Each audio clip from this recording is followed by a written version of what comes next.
What if I were to suggest that you play a key role in the awakening world? And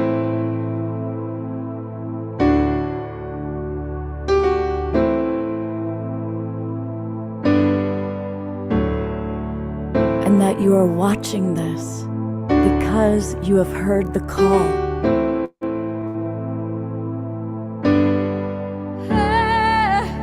We can start right now by opening our hearts and minds.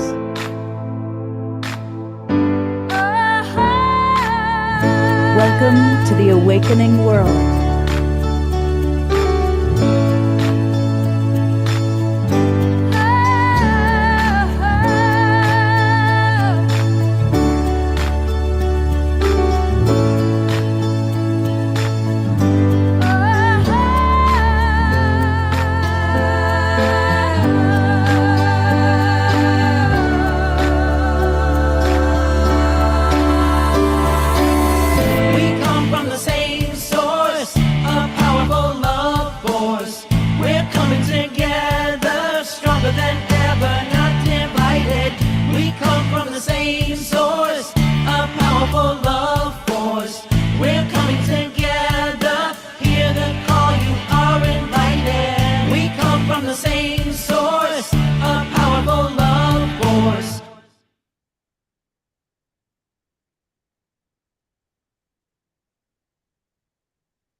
Good evening, everybody, and happy Saturday night to you. I'm Love Coach Scott Katamas. Question: what's your relationship to telepathy? Do you have periodic synchronistic telepathic moments? Are you experiencing certain people or certain animals in your life that you're telepathic with? You know, the rise of telepathy is extraordinary. And in this awakening world that we're all a part of, as we all are becoming more superhuman in different ways, telepathy is really happening. The Telepathy Tapes is one of the most popular podcasts ever. And I think it's creating a 100th monkey kind of a situation where more of us are going, oh, wow, we are telepathic. We can be telepathic. So it's making it safe. And we are really blessed because tonight we have several people with us that are pretty far along in the area of telepathy. And I want to start by thanking one of our great global peace drivers. The wonderful Lovolution is the master, Reverend Jeffrey Colbrook, who helped put this together, along with our beloved friend Karina Angela is back. And she's brilliant, as you know. Thank you. Thank you so much. Thank Karina, you. I'm so glad you're back with us. Thank you I very much. am too. I'm excited. And Tony Ghazi is back with us, and Yeah. he's an amazing guy. Peter Roth is with us. I think this is his virgin outing on the awakening world. And Debbie Solaris is here. I've seen her speak at conferences, and Debbie, I was really excited when I saw that you were available to be joining us. And Dana Tomasino is back. And as you can tell from her background, it is World Water Day. We're going to be hearing about that. And Dana has put together a really special meditation for us. So that's going to be a fun way to close out our show tonight. And we also have a very special musical artist. Theo Grace is with us. And Theo was on the show back in the Saturday Night Alive days and was one of our most popular musical artists. And he is pinch hitting tonight for Omashar, who's off at a conference, but we do have an Omashar video. So these are our presenters, and we want to hear from you. It's going to be a good night for Q&A. So if you've got questions or experiences you want to share about telepathy, pop it in the chat box. And meanwhile, I am going to go to a video of Omashar that he sent us. He is performing live at a conference tonight. But I always love to, I know that we like to get the show off to a good start with Omashar music. So that's what we're going to do. But still move and groove, because what I'll do is I'll periodically go from the video to you guys moving and grooving and dancing. So here we go with Omashar.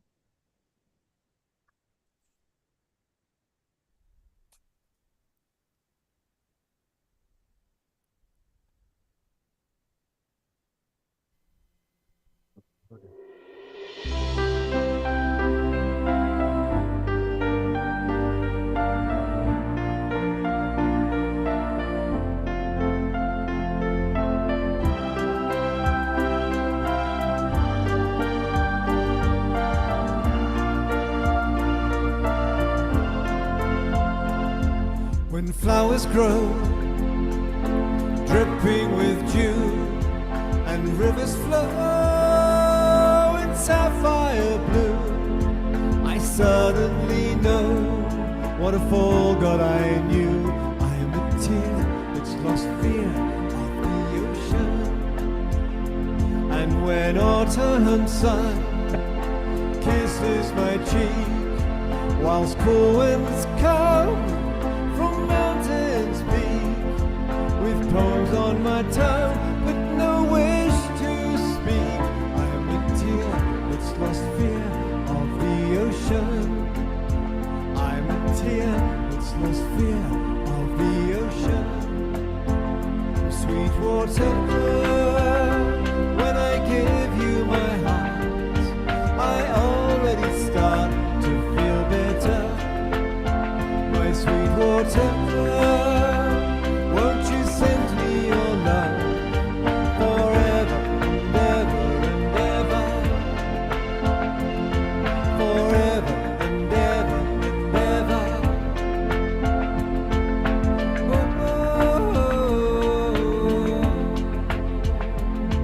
When tender hands trace memories where powdered sands meet temperate seas, I don't understand, but I love mysteries. I'm a tear that's lost fear of the ocean.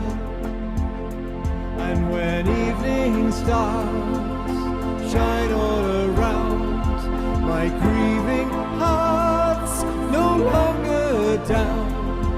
And things that were lost, that's where true hope's found. I'm a tear that's lost fear of the ocean.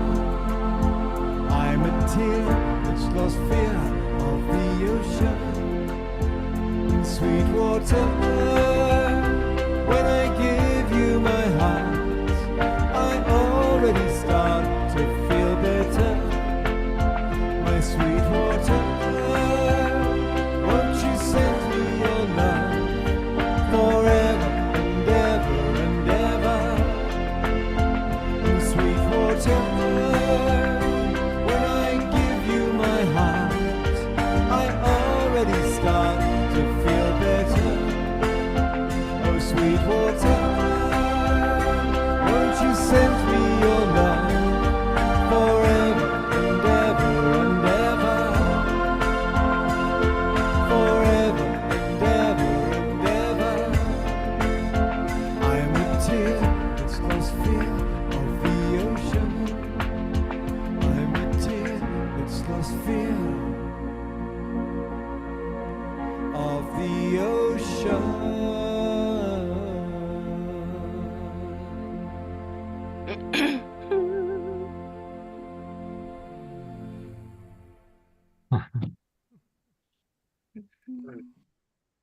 We love that man. We do love that man. Thank you, Karina and Dana and Reverend Jeffrey, for moving and grooving to the music. Um, Nice. and Jeffrey, I'm going to leave you on, and we're going to bring on your partner, Peter. But again, thank you. You know, every time you bring on some of your friends from the International Space Federation or your other people, they're always wonderful. So tell us a little bit, what's the story on this particular group of friends? Are they all ISF people, or some of them are? Or? We're all telepathic. We're just telepathic. We're, just kidding. No, Peter, I Peter, interject. I love to bring in my seniors that have all this years of wisdom. I don't have many people older than me, but my dear friend Peter is. And he has been he's interviewed everybody that's here on the show, pretty much except for Dana, but on his radio podcasts. And his podcast goes Amazing. shows and stuff. So when I knew Peter had interviewed all these people, I said, "Oh, great! Well, got to get Peter here because he's, he had a wonderful reading from Debbie, which he could talk about, and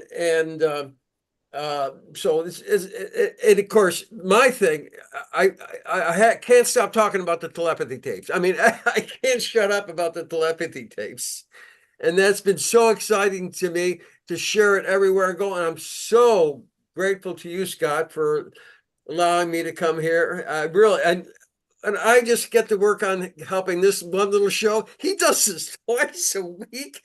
It just blows my mind what he's able to do. It's beyond, it's a miracle right there. Mm. Well, thank you very much, Jeffrey and Karina, for your beautiful enthusiasm and positive energy. And welcome. Peter, since you're new to the audience, tell the audience a little bit about yourself, a little bit about your podcast, and then a little bit about the whole telepathy thing. I'm going to turn it over to Peter in 1 second. I just want to I want to do one thing about the telepathy tapes, and it's a couple minutes.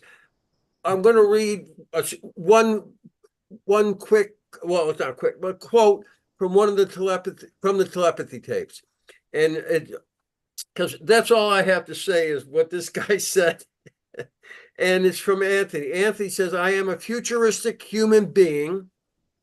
I came into this world with my eyes wide open. I'm a pure, transparent soul here to help humanity evolve. I remember what most people have forgotten, and I am in tune with vibrational frequencies and can match specific frequencies to access and to transfer thought forms into words. This ability also allows me to communicate interdimensionally aspects of my personality, actually travel through space in dimensions most people can visit only in their minds. They are as natural to me as your typical human stay is to you. I help people know who they are and prepare them for shifting their desires from the material to the etheric world where all creative ideas are birthed. My capabilities are vast and currently indefinable. I belong to the energy group of non-speaking souls working between dimensions. I descend and accept what is referred to as three-dimensional linear thought, yet I struggle with its limitations and restrictions. Matching specific frequencies allows me to access information and to transfer thought forms. Blending energy with me is the best way to share glimpses of my multidimensional perspective. Frequency adjustment is the key to interacting with them. Currently, most humans do not have the free access as we do. Each frequency is attuned to love. Love is eternal. Everything else is evolution caused by separation. Great changes occur when we join our souls as one. The highest human power is love. Spiritual evolution occurs when hearts are aligned in mass to create loving vibrations during all circumstances and all times. We got some work to do. Planetary upgrade is needed now. Future humans must be driven by their loving kindness. Love purely, love openly, without conditions. Love soulfully, feel God in every person. Kindness is the best way to evolve. Pause. Thank you for sharing that, Jeffrey. It's very, very beautiful. I think it definitely, I hear your enthusiasm and excitement as it represents, I think, where we're all going. So thank you for sharing that. I want to give Peter a chance to share. Yeah, the rest is all Peter. I just wanted to share that. And I'm so glad Peter came because well. Thank you, Jeffrey. Peter, thank you. All right. Thank you, Jeffrey. That was great.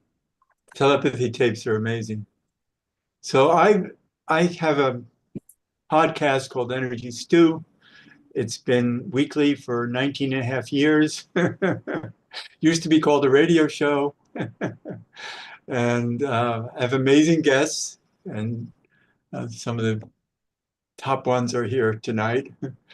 And I just love interviewing wonderful people. I also have a healing school, Heart River Center for Intuitive Healing, and I've been teaching telepathy for 28 years weekly. I didn't always call it telepathy. As a matter of fact, I've always called it dialoguing with the universe, because that's really what it is. We're all in dialogue. It's not just being intuitive and hearing and, oh, I hear this or that. It's actually having conversations with higher beings and other beings and the universal computer, which is also known as Akashic Records. And so many of us who are teachers of this understand how powerful it is to be able to tap in. And so that's what I've been teaching people for many years, to tap in. I've had very strange experiences in recent times because of purposes for humanity that I'm here for. I've kept myself alive. I had a reading from Debbie Solaris not long ago, and I found out that I'm an extremely old soul, and my other lifetimes on Earth haven't been that long, because my frequency is a little too high to fit into a human body. So I've hacked the system in this life. That's why I became a healer. And now I'm turning 83 shortly. So I'm very proud of that. And but I do have to work on it a lot. But in the meantime, because of my telepathic abilities, I get visitations. And they're from strange places. And one of the amazing places that I hear or have visits frequently from is Inner Earth.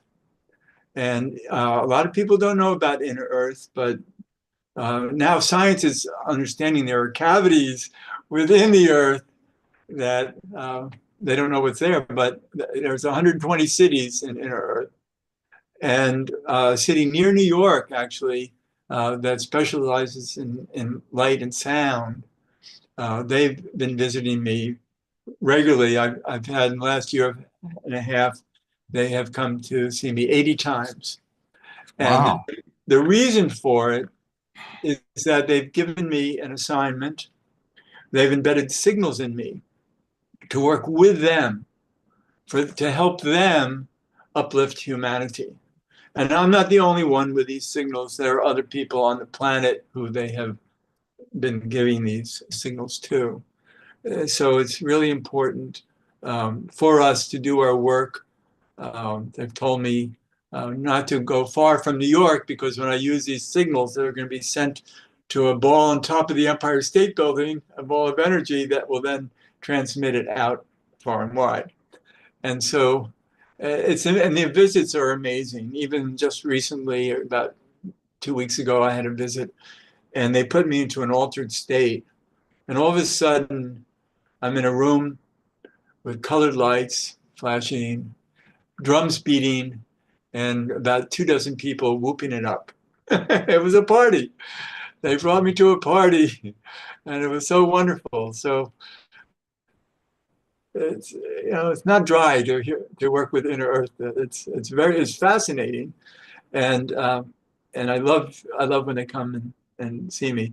I don't necessarily see them each time. I did see a woman at one point showed up in my room, and she was 8 feet tall, and she was beautiful.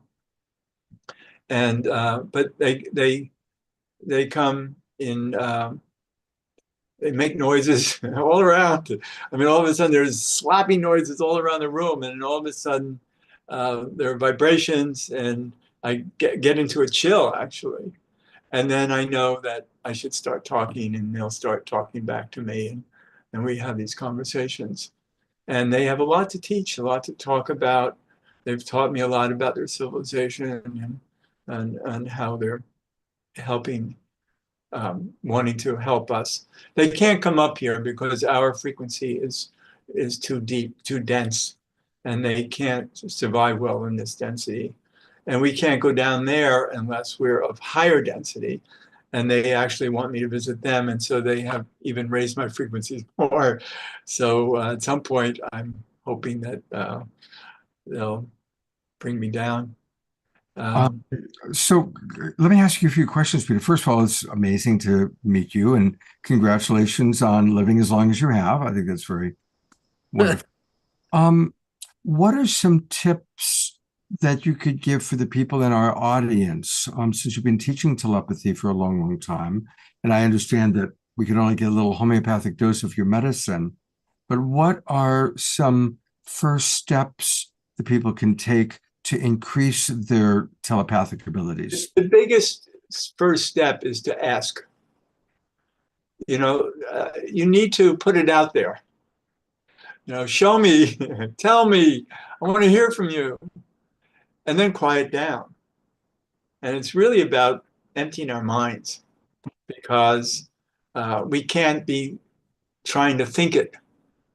It just shows up, and it's an automatic. It's just, you're in conversation, and you can't get in your own way.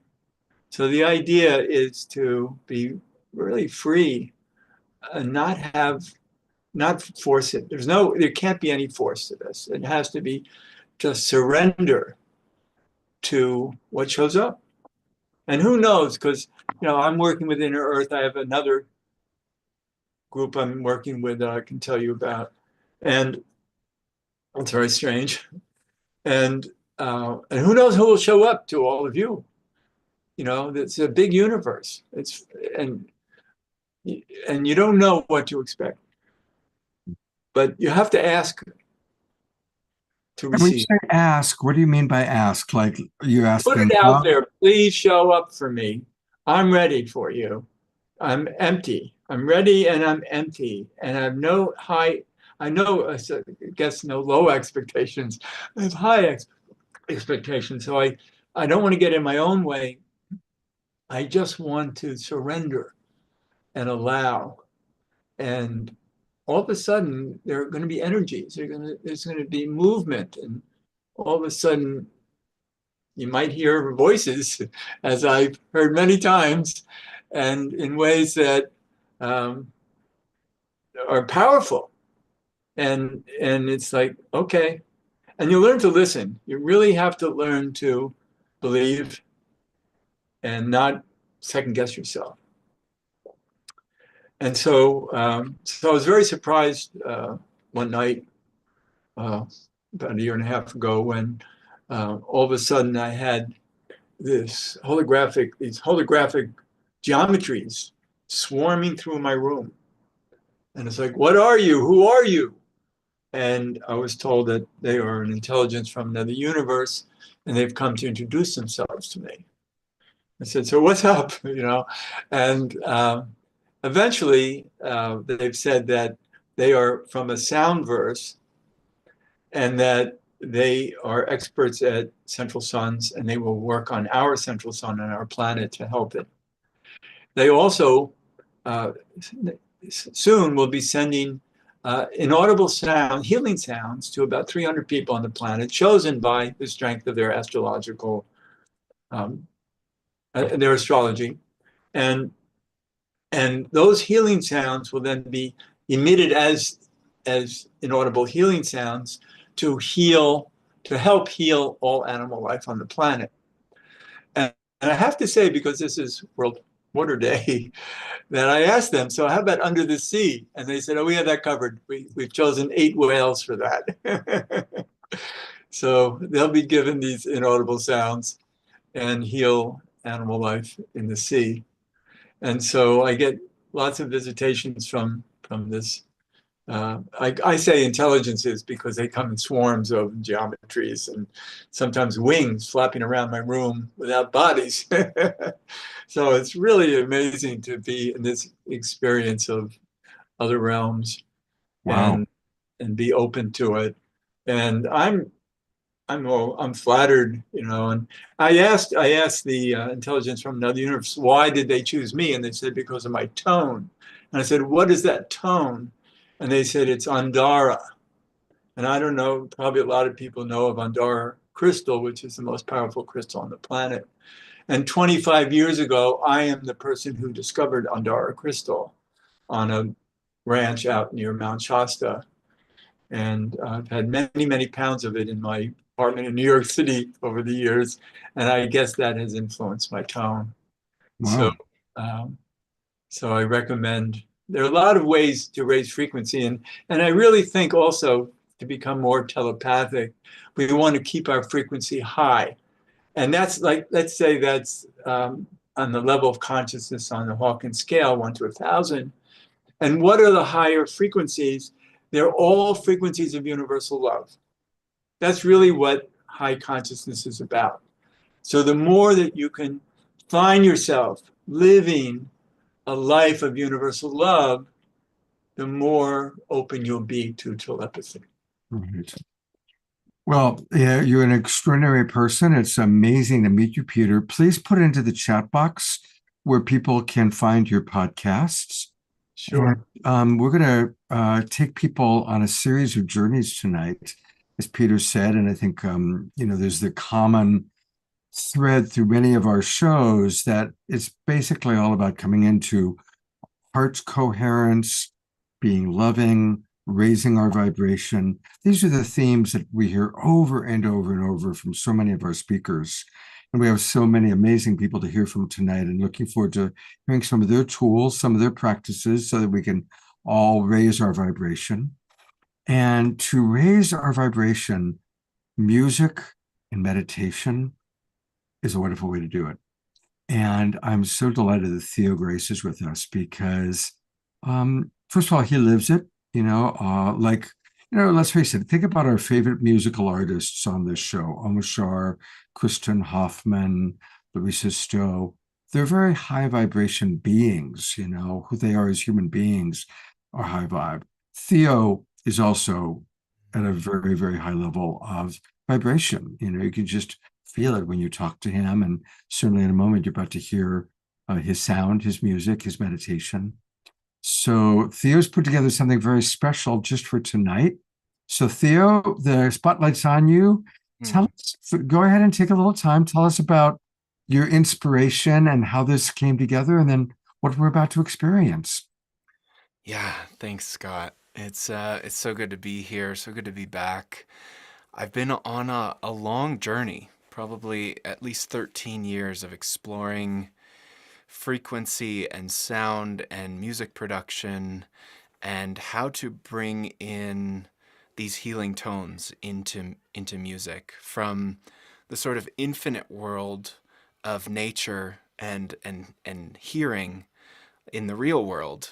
But there's something that happens when we digitize a signal and we squeeze it into a computer and ones and zeros. And so it's been a deep contemplation of like, how do we get the most benefit and the most healing frequencies? And there's, a lot about 528 and 432, and there's a lot of stuff out there. So I've been researching it, and I came across some really interesting research recently about 40 hertz. And John Stuart Reid, who invented the cymoscope, I'm just going to share my screen here. John Stuart Reid invented the cymoscope. So these beautiful images that appear in water. And he's actually got an amazing course out. I just got to pitch it because I got some of my information from him, so I want to credit him for that. He's got an amazing course coming out on the Shift Network. And I listened to his presentation, and I put a bunch together about 40 hertz and 432 hertz, and I found this alignment where it harmonically all connects with 432, 40 hertz, and all these, sometimes you go on YouTube and you could listen to a single tone and it's like, and it's not, for me, it's not very enjoyable to listen to a singular sine wave tone. So what I like to do is create these meditations and layer the harmonics and get as much of that in one beautiful, like enjoyable listening experience as possible. And so I created a meditation that's it's 20 minutes long. If you go to my Patreon page, you can get the whole meditation, and I can post that link in the chat. But what we're going to do today, and I want to encourage you to tone to this meditation. So let me know actually if you can hear this sound. See if this plays. Can you hear that? Yes. Okay, great. So I'm just going to pause it. Oh, if you can hit that tone or something like it, something close to it. Apparently this 165 hertz is something that resonates with the pineal gland. And just singing alone definitely activates the vagus nerve, which relaxes the nervous system, and it releases endocannabinoids. So it's beautiful to tone to music as much as you can, or just sing around the house. And I'm a big proponent and promoter of people singing all day long, because you're generating your own relaxing neurotransmitters, and you're also relaxing your nervous system. So we're just going to do a quick little, maybe 2 or 3 minutes. How much time would be good, Scott? Take as much time as you like. Okay. This is going to be very special, I can tell. Yeah, let's do 3 minutes, and maybe 333, just to round it to the nearest magical number. And we're just going to tone. And if you can hit that note of whoo, I recommend really hanging out on that one, because that's going to resonate with your pineal gland. And also play with closing your teeth and opening, the cavity in your mouth, and feeling the vibration in your head, and almost send it into your pineal gland, and really put your awareness there, and set the intention to open that, and to listen while you're singing, to your soul, to your spirit, and to these benevolent forces that are around us all the time. So here we go.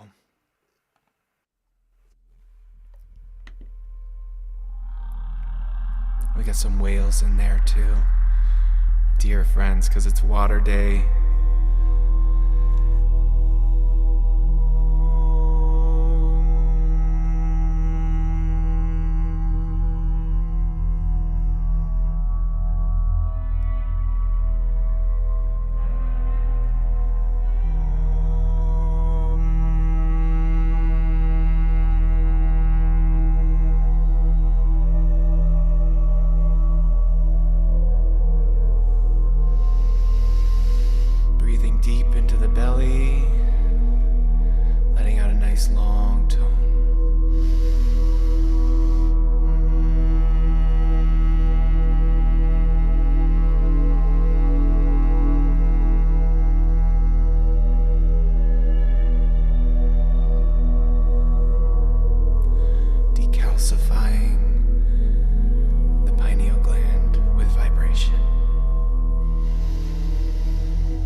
So one of the things John Stewart Reed has found is that these deep bass tones really help regulate and are really beneficial. So there's a 20-minute meditation that I'm just going to share in the chat that you can find on my Patreon page.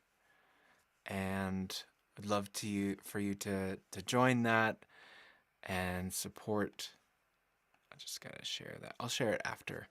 Thank you for participating. Thank you for joining. I'll be back later with a song I'm gonna share. And yeah, thank you, Scott.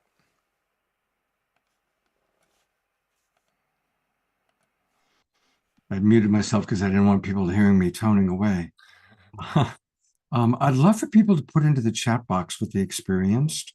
And we're going to have a good Q&A period kind of towards the end of the show.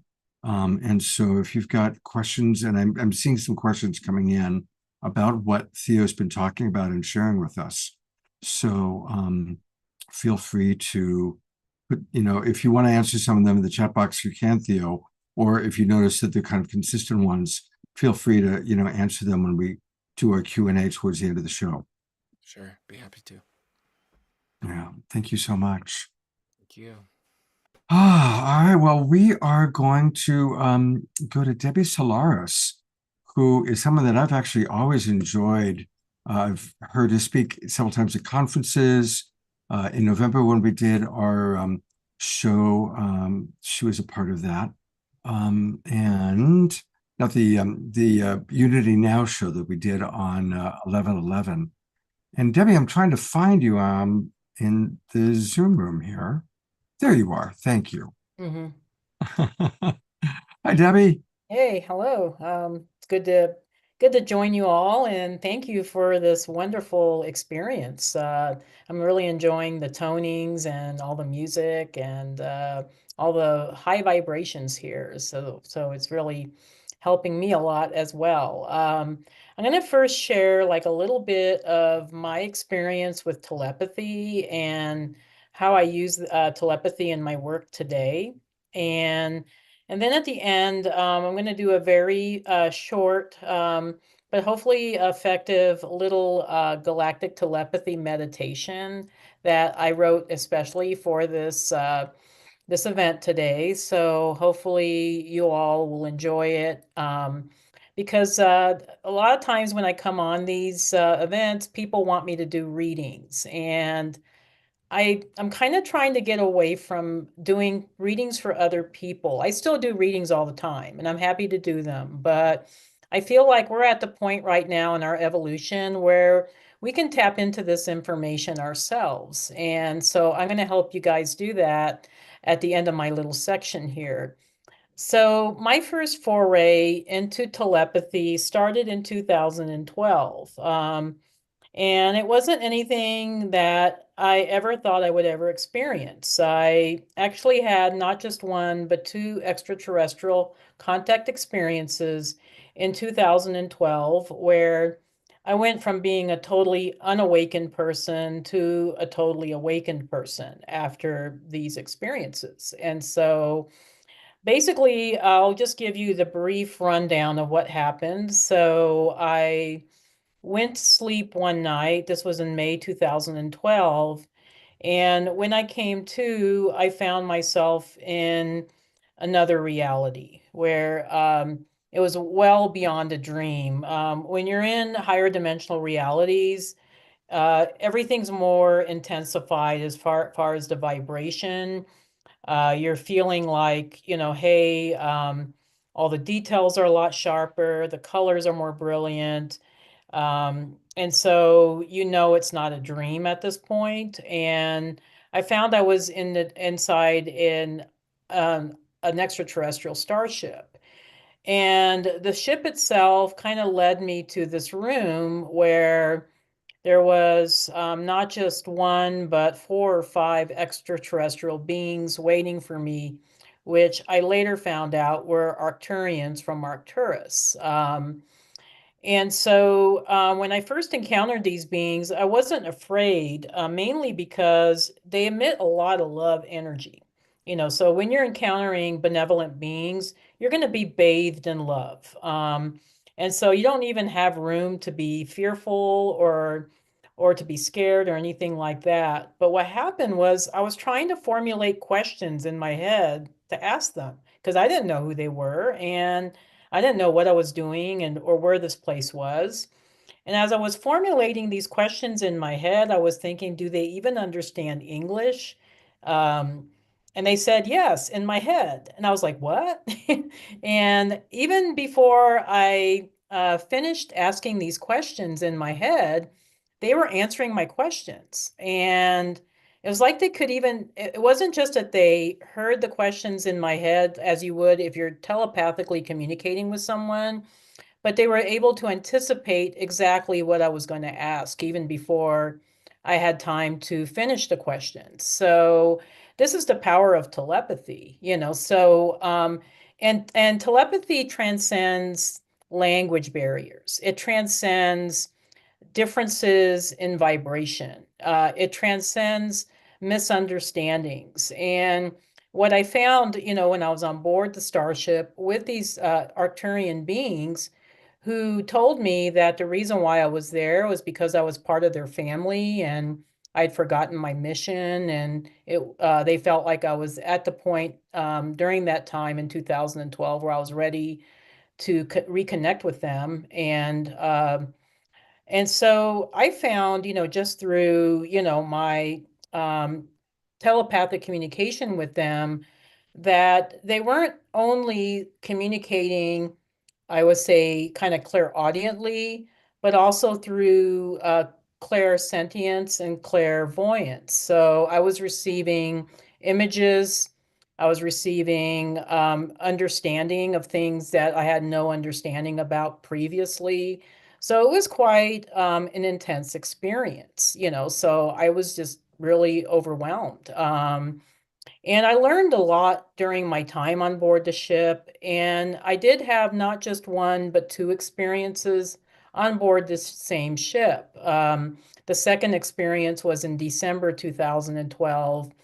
And it was the same starship, but I was communicating with Pleiadian beings. And they were telling me telepathically that they were having a hard time holding me there because there was too much of a difference between my vibration and theirs. So they had to really kind of boost my vibration for me to be there, even just for a few minutes. And they shared some personal information for just mainly about my family and certain individuals that were part of my inner circle. And then that transmission ended. So the thing that I think amazed me about telepathy mainly is transcending the just the barriers that we often find with verbal language. So verbal language is sometimes very limiting, especially when you're here on Earth, and a lot of people speak different languages, and maybe we don't know all the languages, and so that's the beautiful thing about telepathy is that we can move past that. So that was my first introduction to telepathy. But then I had what I found after these experiences that I had was that because I was in a higher dimensional realm, back in 2012, it was like my extrasensory perception just expanded after that. So I was finding that all of a sudden I had abilities that I never had before. And I was able to see UFOs all the time. I was able to telepathically communicate with UFOs. I mean, this was amazing. I'll tell you one story of a time when and it's a very short story, but I was driving down I-25. I was coming from Colorado Springs back home to Castle Rock, where I live. And Karina knows where I live because she lives just, I think, 15 minutes north of me in Castle Pines. So I was driving back home and I saw some ships. in on the eastern part of the highway, and they looked cylindrical. They were kind of golden in color, and I noticed that they were erasing some of the chemtrails. And so, and the way I even saw the ships was I kept hearing my name being said in my head. And I kept hearing my name, and I was like, where is this coming from? And then they said, look up. And so I looked up and I saw the starships, and I was amazed because I was just like, wow, where did these come from? And I I don't know why I formulated this question in my head, but I asked them, "Are you here to help us or are you here to hurt us?" And they said, "We're here to help you."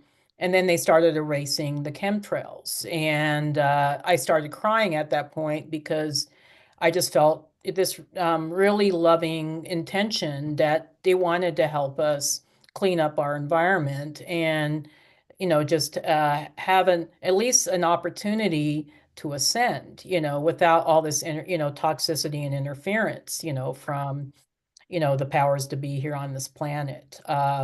So that was another telepathic experience I had. The other thing I started noticing too was that I was starting to download a lot of information. Like I was just getting constant downloads about galactic history, galactic energies, galactic races, their history, their culture, and even different star systems that I never even knew about before. So this is where telepathy can even transcend just communicating with each other, where we can have telepathic communication with the Akashic records or with higher level information that's coming from the universe. And so that was another instance where I was starting to work more and more with telepathy. Um, I do have a story, and this is kind of, I think, a story a lot of people can relate to because I don't know about you guys, but I'm a big coffee lover. I love coffee. I never hesitate to have a coffee break whenever I get a chance, especially if I'm working hard. And this was when I was still working. I was still working my job in Colorado Springs, and I happened to find myself in downtown Colorado Springs, and I saw a Starbucks, and I thought, okay, that looks like a cool place. I'm just going to go there and grab a cup of coffee. And when I went into the Starbucks, this was, I think, just like a year or so after I had my extra terrestrial contact experience. So I went into the Starbucks and I noticed I was hearing everybody's thoughts all at once. So this was a busy Starbucks. I mean, it was at least 50 people in this Starbucks. I mean, they were pretty busy. And I was hearing everybody's thoughts, and I got overwhelmed because I was just like, wow, what's going on here? And the thing that I noticed that really disturbed me about having telepathic connections with all these individuals, all these strangers that I didn't know, was that most of the individuals were having very negative thoughts. So, mostly about themselves, but also about maybe their bosses or their spouses, or maybe they were angry at somebody. And this was very disturbing to me, and I didn't want to hear it anymore. So I ran out of the Starbucks. I never did get my cup of coffee, but I ran out of the Starbucks. And as I was passing people down the street in downtown Colorado Springs, I was hearing their thoughts. I was even seeing images of their vacations or images of things they were thinking about. And this and it felt intrusive to me at the time, so I ended up just asking my guides to help me shut it down.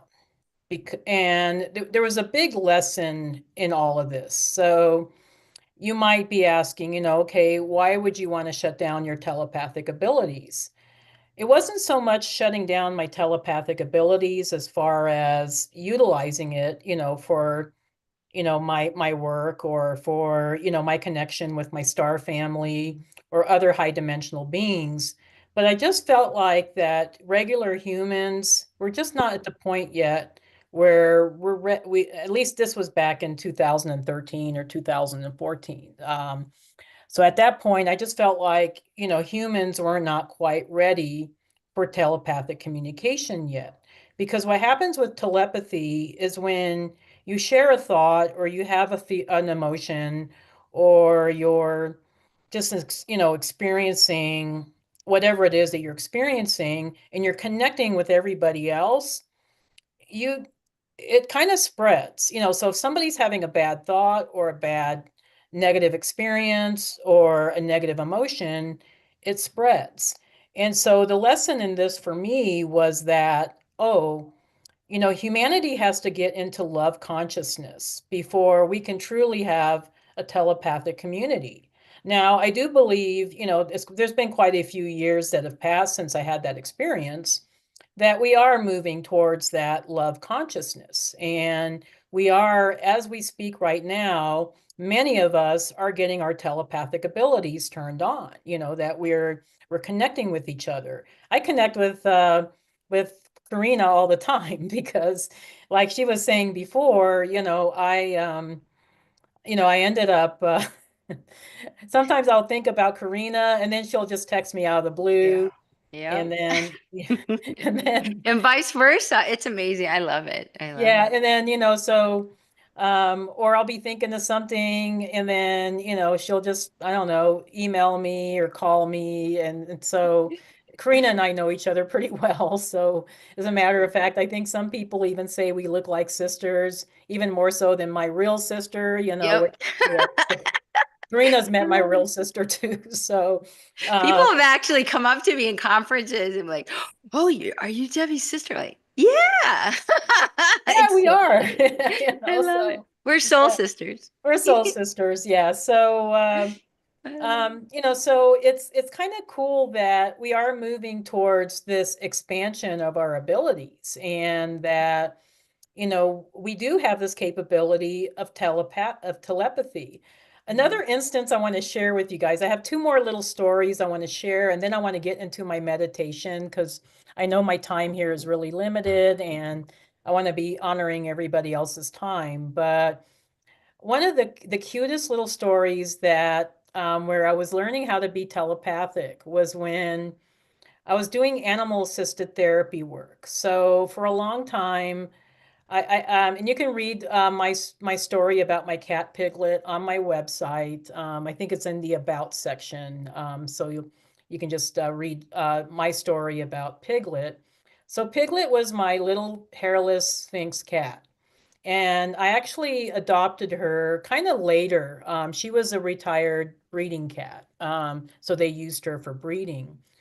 But what I noticed about Piglet when I first adopted her, she was already 8 years old. So she was kind of getting up there in age. And what I noticed about her was her wonderful demeanor, that she was not afraid of people and she would just hang out at parties and events. And, she was just like a human, just hanging out. And she had like extreme self-awareness for a cat.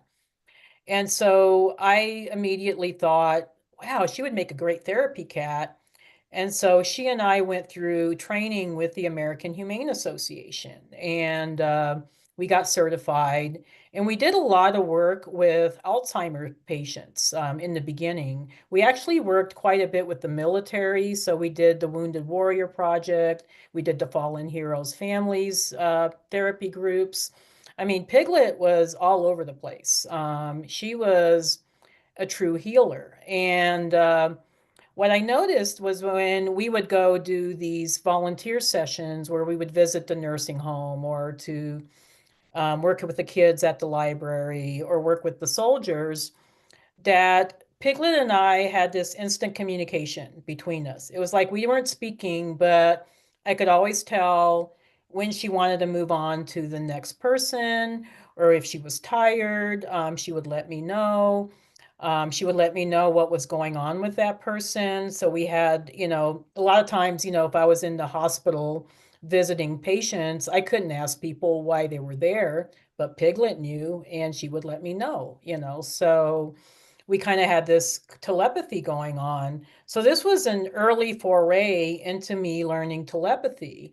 And so I always joke now that every time I try to send out a telepathic message, that the only beings that respond to me are usually cats and birds. So whatever the local birds are or the cats in the area, they're the only ones that will always respond back when I try to send out a telepathic message. Now that's changing, okay? So that was the case, for quite a few years. But what I'm finding more and more now is that I'm thinking about somebody like Karina or one of my other friends or my husband, and they pick up on it, and I think that's a really beautiful thing, and it's showing just how much we've evolved and changed in the last few years. And I think it's just going to get even more expansive and beautiful as we expand further.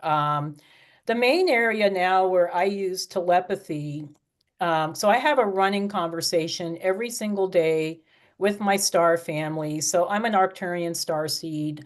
I connect with the Arcturian collective. I know Tony on here, he connects with the Ontarian collective, and he has a direct connection with them, and he does beautiful channeling work. So I'm always happy to be on events with Tony. So Tony and I represent the two major stargates of the galaxy. So I represent Arcturus and Tony represents Antares, so you have two Stargate people here tonight, sharing this with you.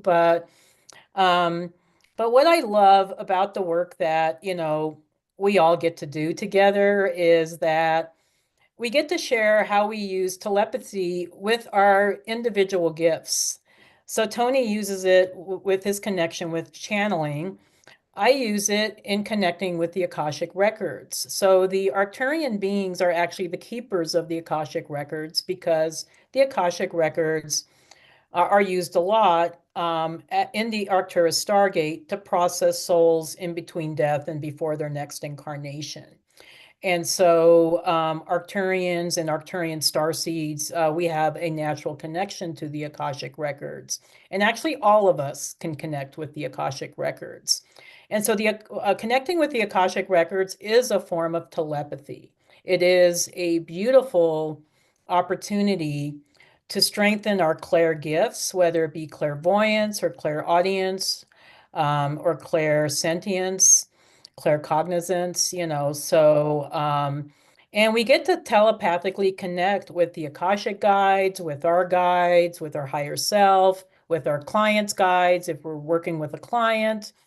And so I love that we're all utilizing telepathy every single day in utilizing our gifts, whether it be healing somebody, doing what some people do with Reiki or energy healing or sound frequency healing.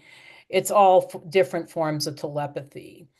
And so, so I'm happy, that I'm able to utilize telepathy every single day. Actually, my guides once told me, this was a few years ago, they told me telepathically, it's time to buy a house. And I was like, what? I have a house. And they said, no, you got to buy a new house. And I was like, really?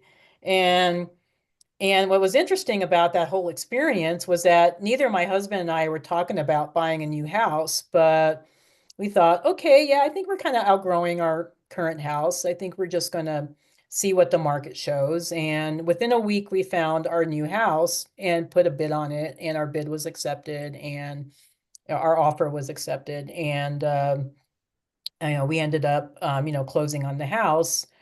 And what was interesting about my guides being so insistent about me buying the house was that just before, right after we closed, so we were able to get in with low interest rates. But right after we closed, the interest rates shot up. So that was during the time, I think it was right around 2021. So that's when the interest rates really started getting high. So the timing was perfect. So telepathy can help us with a lot of different things. I know I only have a few minutes left, so I'm going to go ahead and get into my galactic telepathy meditation. This is only about 5 minutes long, so it's a short meditation.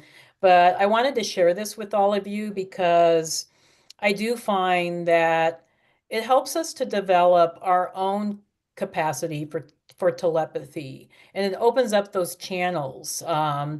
So that we can tap into the Akashic records. We can tap into our soul origination or our past lives or even mundane information like buying a house or a car, so it just helps us every day to have that higher level connection.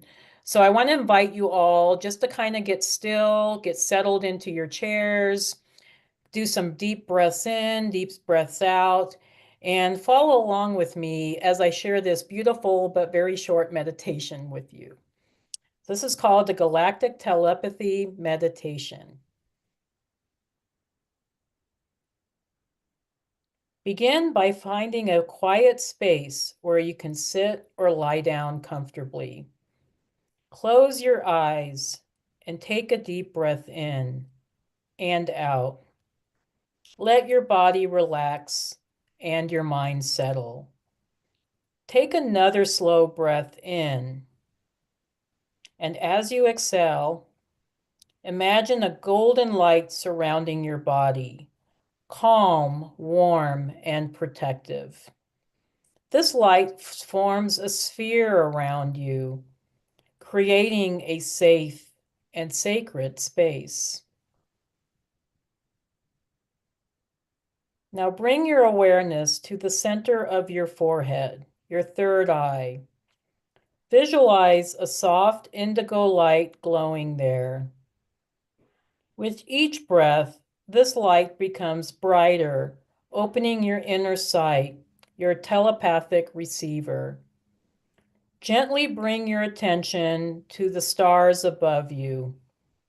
Imagine a beautiful stream of starlight pouring down from the cosmos, entering through your crown chakra and filling your entire being with pure, high-frequency light.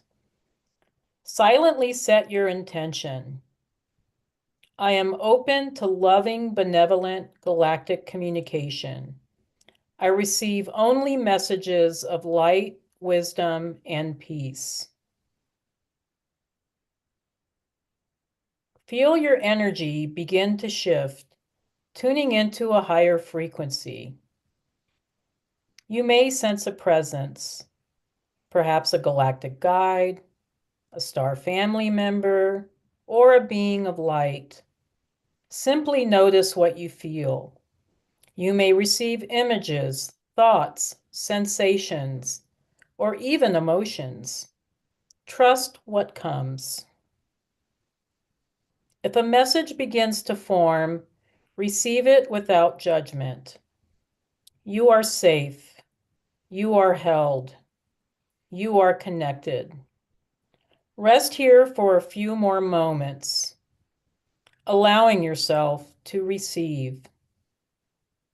You don't need to force anything. Telepathy often speaks in whispers. When you are ready, thank any beings or energies that have joined you. Slowly return to your body. Wiggle your fingers and toes and take a deep breath in and out. Take another deep breath in and out. And one more deep breath in and out. And when you are ready, open your eyes. You are now grounded and connected with the stars and with yourself. I hope that was helpful. Thank you all for having me here. It's been amazing just to join with this beautiful family. I can't wait to hear Theo's beautiful song and everybody's sharings, Tony and Karina and everyone. Thank you so much. Have a great rest of your day. Thank you, Debbie. And before you go, I just want to let people know how they can find you. Yeah. And your website is your name. Debbie. Yeah, it says Debbie Solaris. Real simple. There it is. And you had mentioned, finding Piglet on your website, but I couldn't find her. You might want to go on the menu in the About section. Okay, let's see if we can, because people were asking about that. They were saying, Yeah, I know people love Piglet.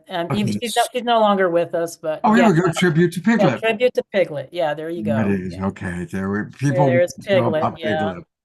And there's a lot of comments that came in. When we get to the Q&A part, I want to move things forward, but to the Q&A part, there's quite a few questions people came in about astral travel, how that's connected to telepathy, and people want to know more about your telepathic connection with your husband and with Karina. So we'll kind of get to that when we get to the Q&A. Sure. Okay? I'll be hanging out here, so I'll put the mute back on. But All right. Thanks, Debbie. It's you. great to Thank have you. Take great to care. have you with us. Thank you. Hey, I just want to remind everybody that now is a great time to subscribe to the Global Peace Tribe. Of course, all the people in our Zoom room are current subscribers. Our new season begins next week, actually in 10 days. And that's the spring season. And we've got great stuff planned. I'm going to be coming to you from several different festivals and events: the Evolutionary Leaders Circle Conference in Santa Barbara, Illuminate Film Festival, also in Santa Barbara, New Living Expo. So we'll be coming to you from some of your favorite fairs and festivals. We've got great interviews coming up. Marianne Williamson's going to be back with us. So please do register. Now, I know a lot of you right now are watching on Facebook and on YouTube. Welcome. It's great to have you there. I want to thank the Sign Network for getting us out to as many as 150 Facebook groups and pages for all of our shows. And hello to Alan Steinfeld and his YouTube channel, and Conscious Awakening Network, Community Rising, all of our broadcast partners. You know what? It's really fun to be in the Zoom room. There's so much chat going on. I haven't been able to keep up with how much chat's going on in the chat box. And that's where you can interact directly to our presenters. Next week, we'll have several psychics and healers from Soul Search, and they do readings for the people in the Zoom room. So come and join the Global Peace Tribe. And it's really, really easy. Just go to globalpeacetribe.com. globalpeacetribe.com. That'll take you to our page. You can see all about our upcoming shows and learn more about us. And then just click register for the new season. That'll take you to our registration page. It literally takes about a minute. There's different levels that you can come in at, as low as $22. And you'll get all the Zoom room links for all of our shows for now, all the way till the end of June. And we've got a lot of shows. We always do a show on Wednesday and Saturday night. We also do Secret Sunday shows and special events. So come and join us. All right. And thank you. And I want to thank all of our current subscribers for being with us. It really makes a big, big difference. And of course, we've become this beautiful community where everybody kind of knows each other, and we care about each other, and we keep track of each other. So come be part of this beautiful, truly global Peace Tribe family that has evolved. One last announcement to just remind people, you want to join because we're going to have a big anniversary celebration. 2 weeks from tonight, Saturday night, April 5th, will be our 5-year anniversary. 5 years from when we first started our very first show that Deborah Giusti and I did. There was this pandemic thing going on, and some of you were with us. And a lot of you have been with us for a long, long time. So make sure you're with us to celebrate that in 2 weeks. All right, I'm really excited because Tony Ghazi is with us. I first met him through Soul Search. He was one of our Soul Search people. And Tony, we still do once a month through Soul Search. And it's just been amazing watching how your career has taken off. You've become like famous or infamous or something like that. All of the above. Click D, right? The option D. Hi, everyone. Thank you so much, Scott. Also, thank you for Debbie, Peter, Karina, Theo, Reverend Jeffrey, and oh God, if I missed anybody else, I'm so sorry. And the rest of the people here. Yes, my transition, I guess I would say, has been exponential. I was totally asleep until COVID came, and I woke up. So I grew up in Lebanon. I'm Lebanese, and I moved to Washington, D.C., like where I live, when I was 15 years old. Didn't speak any English, and I've always stuttered. So you're gonna hear the word you're gonna hear the word like a lot because it helps me transition. And it helps me kind of bridge. And it makes sense telepathically, like speaking of telepathy, and here comes the stuttering, is that I've always felt there's like so much energy coming through me that my physical body isn't able to like to cope with such flow of information. But when I channel, when I kind of leave my body, I'm like fluent as a bird. And it was the first time 3 years ago, or like 2.5 years ago, when I first began channeling, is where I really experienced what channeling is. And when I realized I didn't stutter for the first time in 43 years, because I just turned 45 last week, or on Monday, on the 17th. That's all I needed, like to know whatever just happened to me, like whatever I just did, that I call channeling is real. And because I've tried for years and years and years, like not to stutter. School was I mean, I loved learning, but I hated going to school because I would get called on. And like we went to a French system where everything is oral, like in Lebanon. You have to speak, you have to recite, you have to read. And of course, for a stutterer, is like, that's the last thing you want to do. So it was quite traumatic. But now I see it like from the autistic aspect, right? Because we're talking about the telepathy like tapes, is that like they don't speak, because it also could be perhaps that there's so much flow coming in that like verbal talk is like so antiquated to the new consciousness and the new energy that they can be and allow like themselves to, like in a sense, like to swim in, right? So the act of like being physical, or like the decision to be physical in this physical vessel, isn't able to contain or like process all of those energies. So, God, there's so much to share with you. I only have 15 minutes. So I'm like, I'm kind of feeling like under the gun. But my life has exponentially exploded. And truly part of it, because I have surrendered into the unknown, like what I'm realizing now. Because Debbie Solaris was the first person. Okay, so I had a past life regression a year after, I would say, I began awakening, and I saw like the praying mantis beings, and like those are the beings that I channel like through the Antares Stargate. But then I was waiting for Debbie Solaris because she's booked like 2-3 years out like ahead, and I don't know how long I had to wait for her, but I'm like, yes, I have a session. And she's the first person ever that confirmed what I experienced. And after her session, I just flew off the edge, driving around Washington, D.C., just telling everybody that I speak to insectoid beings, I emanate from the insectoid world, and da da da da. I mean, look, I'm a realtor, okay, and I sell real estate. I still do. So, like me selling real estate, and like I'm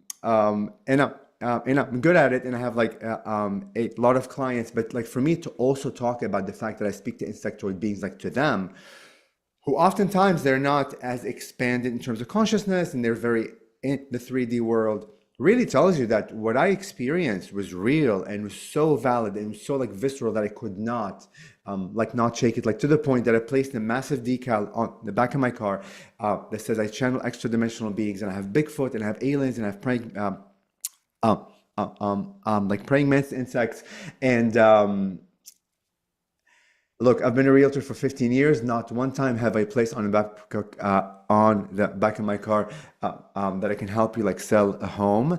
But all of a sudden, I feel called to place that I'm an extra dimensional being, and that I speak to aliens. Da da da da. So after I did that, it was my declaration, like to the universe, that I am more than what I thought I was. Right? Because look, we're suppressed in so many ways. We're suppressed culturally, like we're suppressed through education. We're suppressed like with our own stories. We're suppressed through the government, through marketing, suppression. You have to be like this, you have to be like that. You cannot do this, in the should, and the woulds, and the coulds, and the whatever. Limitation after limitation after limitation. Well, that declaration was, I feel like truly going back is truly like the thing that opened up my energy center to allow myself to be the more that I am. But then I didn't know who I really was. I was still having an identity crisis. Like, is this real? Is this not real? Like, am I schizophrenic? Am I faking it? All these like dialogue in like your mind as you're expanding and like becoming more, you do doubt. But when you surrender into really knowing that this is like who you are, magical world opens. And yes, my world has been crazy. I've been channeling with Bashar. Like all these big boys, like what I call them, have been in this industry for 40 years. And here comes Tony Ghazi, just woke up a year and a half ago on stage with them channeling. Really tells you the complete surrender. And truly, truly, truly, I'm not doing it for others. I'm really doing it like for me to allow myself the opportunity to fall into the more of who I am. But how can I know who I am unless I fully surrender? So like through the praying mantis beings, and it's all telepathic communication. And even as I say like telepathy, it's an antiquated way of us trying to understand like the more, because through them, I'm able to be conscious, and I'm able like through my channeling sessions to experience things that words really cannot describe what I just experienced. They just can't. You have to become that experience to allow yourself like to be it. So through that dialogue like with them, they really allowed me to understand that we are intelligence, we are consciousness, and we don't comprehend what we are saying. And they have said clearly this year that we live on the surface of the words, right? So we say, oh, like we're love and we're consciousness and I'm one and I'm this, all these nice, like, you know, caressing things, I'm being a good person, that, but we're not comprehending what we are really saying. When you say, I am one with all, that means you love everyone. Everyone unconditionally. Humanity conditionally still loves, but through the whole experience of like expanding and of learning, we get to experience that love comes in infinite ways. There is no destination where love is love and I've reached unconditional love. There is none of that, because we are infinite beings. We always live. There's no death to begin with. That the more that we allow ourselves to experience the all and the new and the different and the ones that we like we're told like not to do, like for example, right, all of like the suppressed aspect like of us, allows us a new experience to find out more of who we are. So even the idea of telepathy, like to me, like feels a bit an older way of understanding what communication is, because in our minds, communication has been described. Like, you know, I hear things, like I speak things, like through sound, like through this. There's color frequency. There's like sacred geometrical aspect of communication. There's ways of like communication our minds cannot conceive of or comprehend within the infinite that only gets discovered when we really surrender into not knowing what we're surrendering into. Because the act of limiting ourselves and saying that, oh, I'm only going to surrender if I know A, B, C, and D. Like, what's going to happen next? Like, what's the next step? Well, that's limitation. It's not allowing you to fully like fall into the fullness of who you are.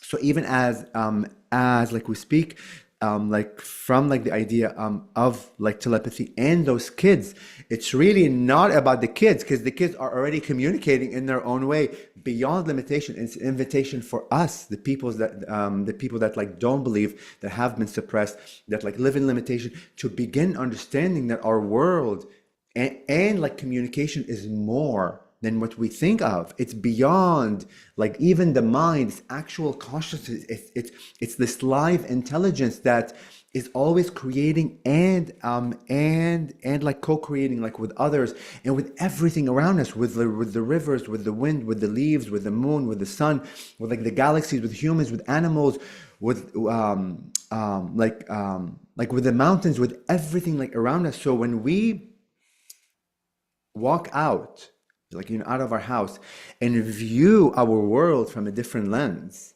like from a lens that I am surrounded by ascended masters, all of those beings that are like in front of me, humans and the rock and the road and the car, all of it is consciousness, all of it is intelligence. We only experience as separate from us and as an object and as a physical object because of the lens of which we like in a sense decided through our ascended mastery that we're going to witness our world through this limitation, and through that lens we experience separation, right? So even the idea of telepathy, and here comes the stuttering, we need to break out of the paradigm. So I've been calling myself the breaker of like paradigms. So like, I've been doing my nails, like, I've been wearing dresses on stage, and I think like Karina like witnessed one of my stage presence, and it's not because I'm like, I'm called like to do these things. I'm reminding myself that I am creation. If I say that I'm creation and I'm the all, the only way that I can experience the all is to be the all, because by surrendering into the all, it invokes in me the aspect of me that's this color, or the dress, or a goddess, or a god, or a telepathic like communicator, right? So truly like challenge yourself to begin like seeing like your world from a different lens, right? Because we have been so ingrained, we have been so like brainwashed that our world is like what it is, right? So in order for you to like truly like break out of it, you have to go within and allow yourself to be in the unknown. And the unknown is where all the gifts are, guys, because within the unknown is really more of who we are. There's no like boogie monster. We've been taught in the darkness, like there's a like boogie monster, like a 13th floor, like on a like in a high rise is I don't know, is bad luck. No, we've been pushed away from the things that get us into who we are, to better understand who we are as actual intelligence. And the trick is we're doing all of this, we're creating all this limitation through our power, and like that's what it really like boils down to. I mean, oh my God, there's so much to talk about, guys. I don't even know like where to start. So like when I awoke, exactly when COVID came, like my husband was on TV, glued to the TV, breaking news after breaking news, like to put on a mask and like COVID and like 6 feet away, and it just didn't resonate with me.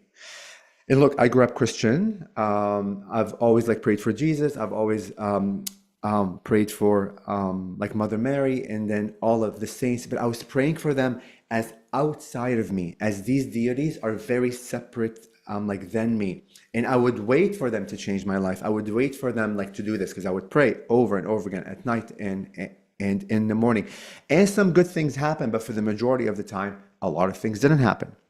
Of course, like you wonder, why isn't this happening? Why am I not receiving like what I am getting? And I like know now is because I separated them like from me. I didn't see them, that they are part of me. I didn't see that I am Jesus, I am Mother Mary, I am Krishna, I am Buddha, I am Taoism, I am all of these deities. It's within me, it's in my heart. And when you begin to remember and re-empower yourself that I am not separate anymore than all these beings that I was brainwashed to think they are, then you begin to tap into all that knowledge that we have like within us, and through that you open up like your world. So like when COVID came and like my husband was on TV, it just didn't resonate with the idea of fear. I'm like, I'm not gonna live in this reality. I don't care like to wear a mask. And it's not that I didn't like respect other people's fear, but like within myself, I was battling my own mind, and I was battling what I knew in my instinct, what my soul like truly said, and then what the rest of the world on TV like was saying. And everybody was following the herd, or almost everybody, right? Not everyone, but like you have this dialogue, this like internal dialogue of like struggle. Like I know what I know, and I really know it, but yet you see everyone else doing completely different. That's the real test, to trust who you are, to trust the messages, to trust like the telepathy that you're getting, the inner knowing that you're getting with the beings, and I knew nothing about consciousness. I knew nothing about channeling. I knew nothing about aliens. None of it. I was religious, and I was 3D, and I like worked in real estate, and I like had a few other jobs like everyone else, and I have insecurities and I have issues, and I was molested when I was a child, and like I grew up in a very poor household, so a lot of 3D things. And then I come across the Gaia channel, and I watched an interview with Extra Dimensionals with Ruben Langdon, and it was like 2 or 3 seasons where it was all about channelers, right? All these humans, Bashar and like a few other people that have been channeling like since the 80s or like 70s, that are talking to these beings. And I became obsessed like with that show, not understanding any of the English words. I mean, sorry, I would understand the English words, but like there was no context. Like I knew nothing. I couldn't understand like what consciousness was for the longest time. I'm like, what is consciousness? I need a concrete thing. I struggled with it.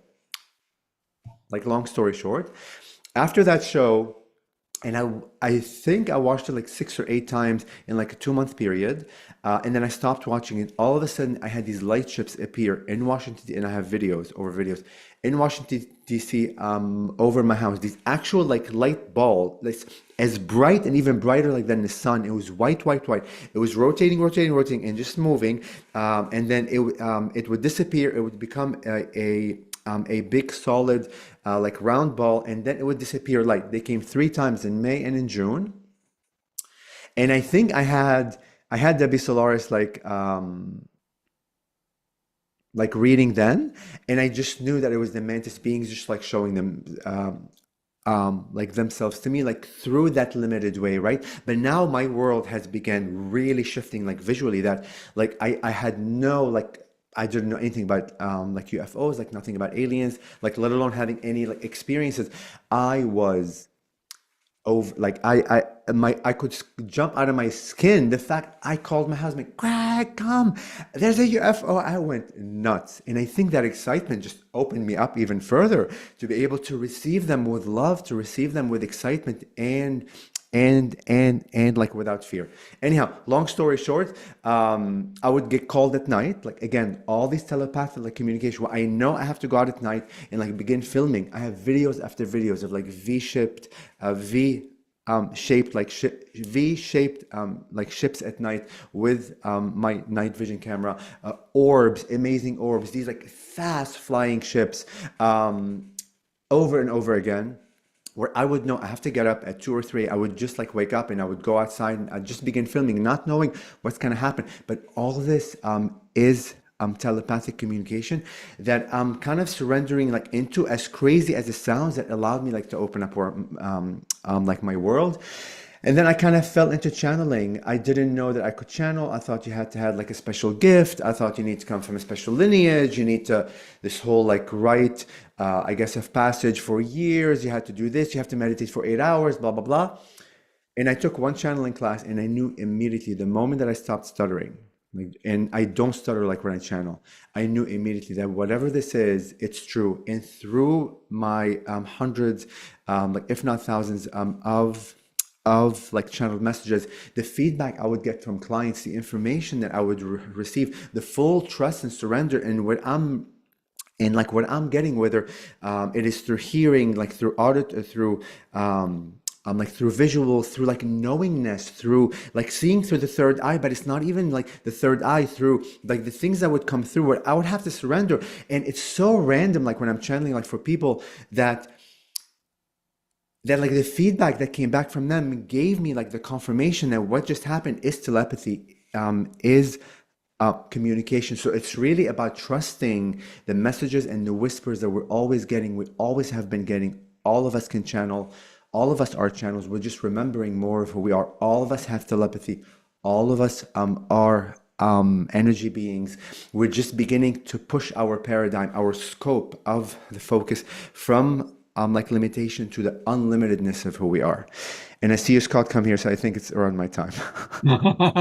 It is. But I want to acknowledge that you're really, you're a beautiful role model for us, Tony. You demonstrate that no matter where a person's history is, cultural background, history, personal challenges, with the stuttering, that your willingness to just allow yourself to be, right?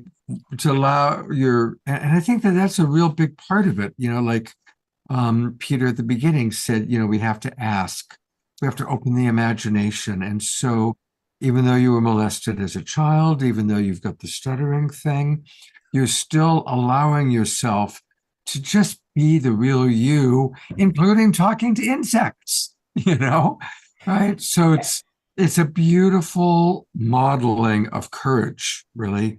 The courage to open our imagination, allow something very magical to happen, even if it's completely outside of the matrix.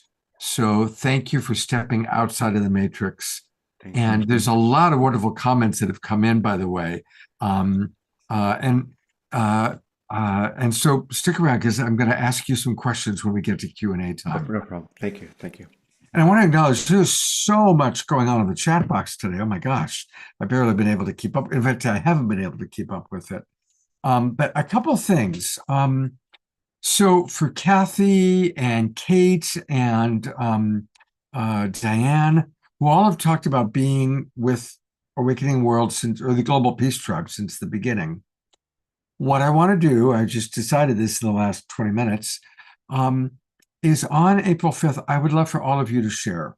If any of you are willing to have your camera on and share about your experience of being with us for the last 5 years, I want to really open it up to those of you that have been with us for a long time. So thank you for putting those comments in there.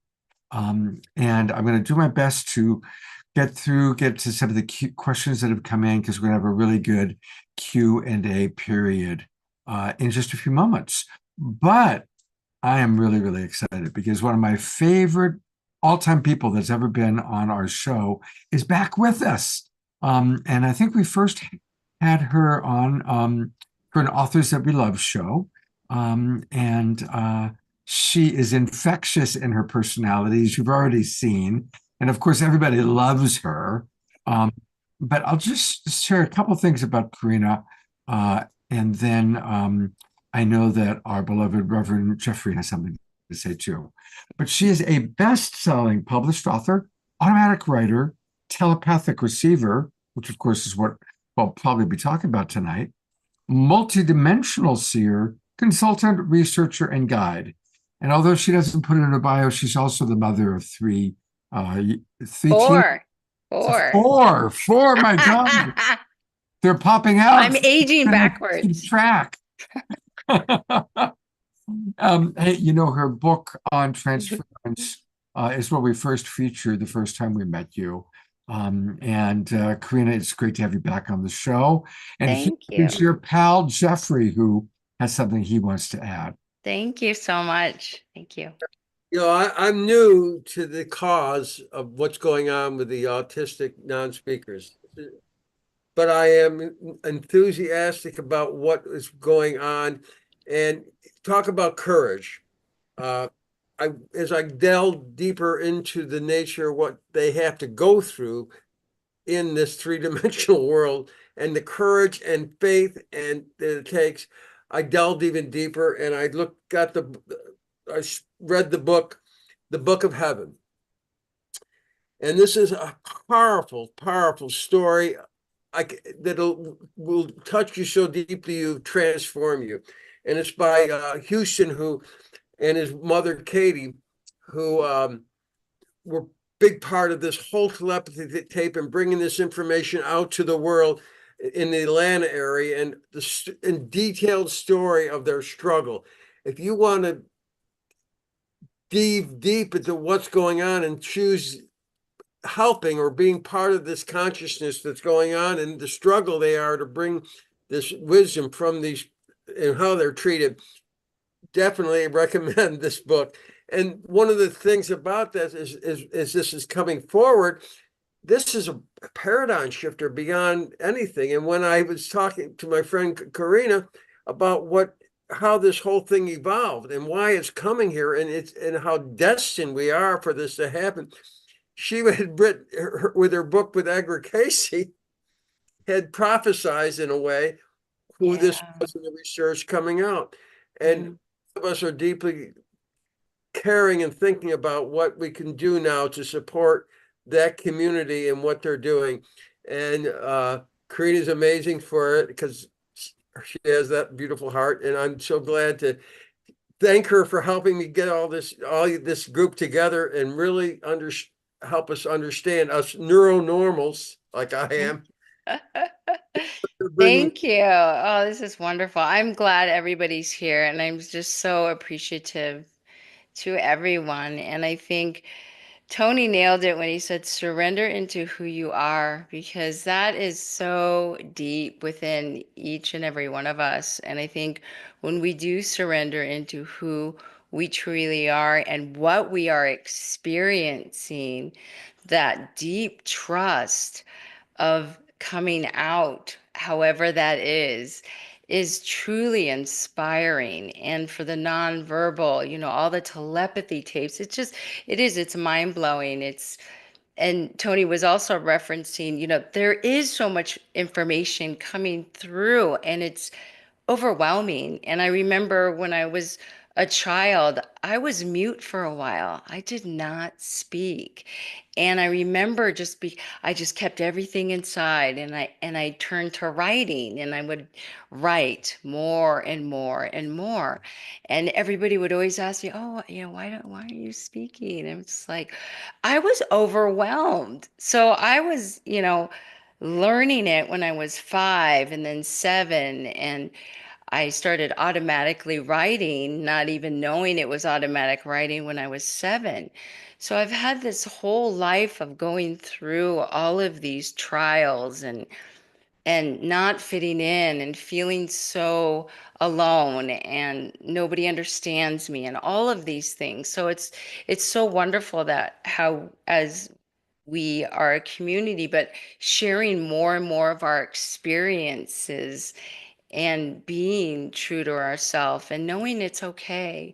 And even though, you know, nonverbal speakers cannot speak, they can speak in other ways, you know, i.e., telepathically and connecting with people, you know, other nonverbal children and adults on the hill. So if you follow the telepathy tapes, it's just extraordinary how it is all coming out more and more into mainstream so we can be more compassionate and be more accepting of all walks of life. And I think that's the prime focus of all of this work and how we can communicate in different ways. I think a lot of people get tripped up on the word telepathy. We're all telepathic and it's communication. um, so when I wrote this book in 2019, I started connecting with Edgar Casey, and I didn't even know who he was. And I could see him. I'm very clairvoyant and clairaudient and claircognizant, but I'm also sensory too. I can feel and sense energy. And when I saw him and I connected in with him and he started telepathically communicating with me and asking me to write these 3 books, I was just like, what? You know, but I listened, I trust. And this whole entire book is based on telepathy and how we can dive into it deeper. It's my whole process with my book here, Transference. It's all it's all telepathic communication in a variety of different ways. And there's 28 exercises in this book to learn how. And so it's just fascinating because in 2019 when I was writing the book, entry number 4 is actually called Telepathy. So this was, you know, in April 2nd, 2019, and he goes on to say, I just, you know, was automatically writing everything, and I asked him, I said, well, what is telepathy? Because I wanted a very grounded, clear understanding of, you know, is this what we're doing? You know, I've been telepathic all my life, but we don't really talk about it, right? We don't put that label on it per se or that word. And I just, you know, when I was a kid, I just thought I could, you know, yeah, go into a room and hear everybody talking like, oh, everybody can do this. Okay, I'm hearing all this stuff and, you know, seeing all this energy. And, you know, I'm just like, oh, that's the norm. And then figured out it wasn't really the norm. And that's when I was like, oh, okay, shrink. It's like, and it took many, many years to come back out. It's like, whoo. Anyway, I wanted to read a little bit because I did ask Edgar, you know, what is telepathy? And this was very, very on point. So, Edgar Casey, it is a stream of consciousness in the ebb and the flow, back and forth within the mind's eye, dialoguing, communication in the flow. It depends upon the frequency, vibration, and other person that the other person is experiencing. A solid matter of streaming consciousness. So he goes on to say, it's another form of communication, and it will connect with you on wherever you're at, right? So whatever frequency you're at, you're going to be connecting with that. But I find this work just so amazing, and every day I utilize it, and every day I'm growing and learning, and I feel like, a kid in a candy store, because it's so amazing to deep dive into it, because we all can do it. And the more we practice it, the more we become more comfortable. We begin to trust ourselves at such a deep level that it's mind blowing, really, And then in entry 4, telepathy, Edgar went on to say how important it was to have Dr. Diane Hensey Powell, her work in this section of the book. I didn't even know who she was at the time, but I kept listening and writing and writing. And so, unbeknownst to me, 6 years later, she was working with nonverbal autistic children and adults, and they were working on the telepathy tapes at the end of 2024. And then it hit 2025, and boom. So if we really, really honor ourselves that much and trust ourselves that deeply, look what can transpire. It's so that there was just so many beautiful lessons in this book, and I was so grateful. I'm such in deep gratitude to do this work and to continue to do this work to help other people surrender into who they are and really honor and trust.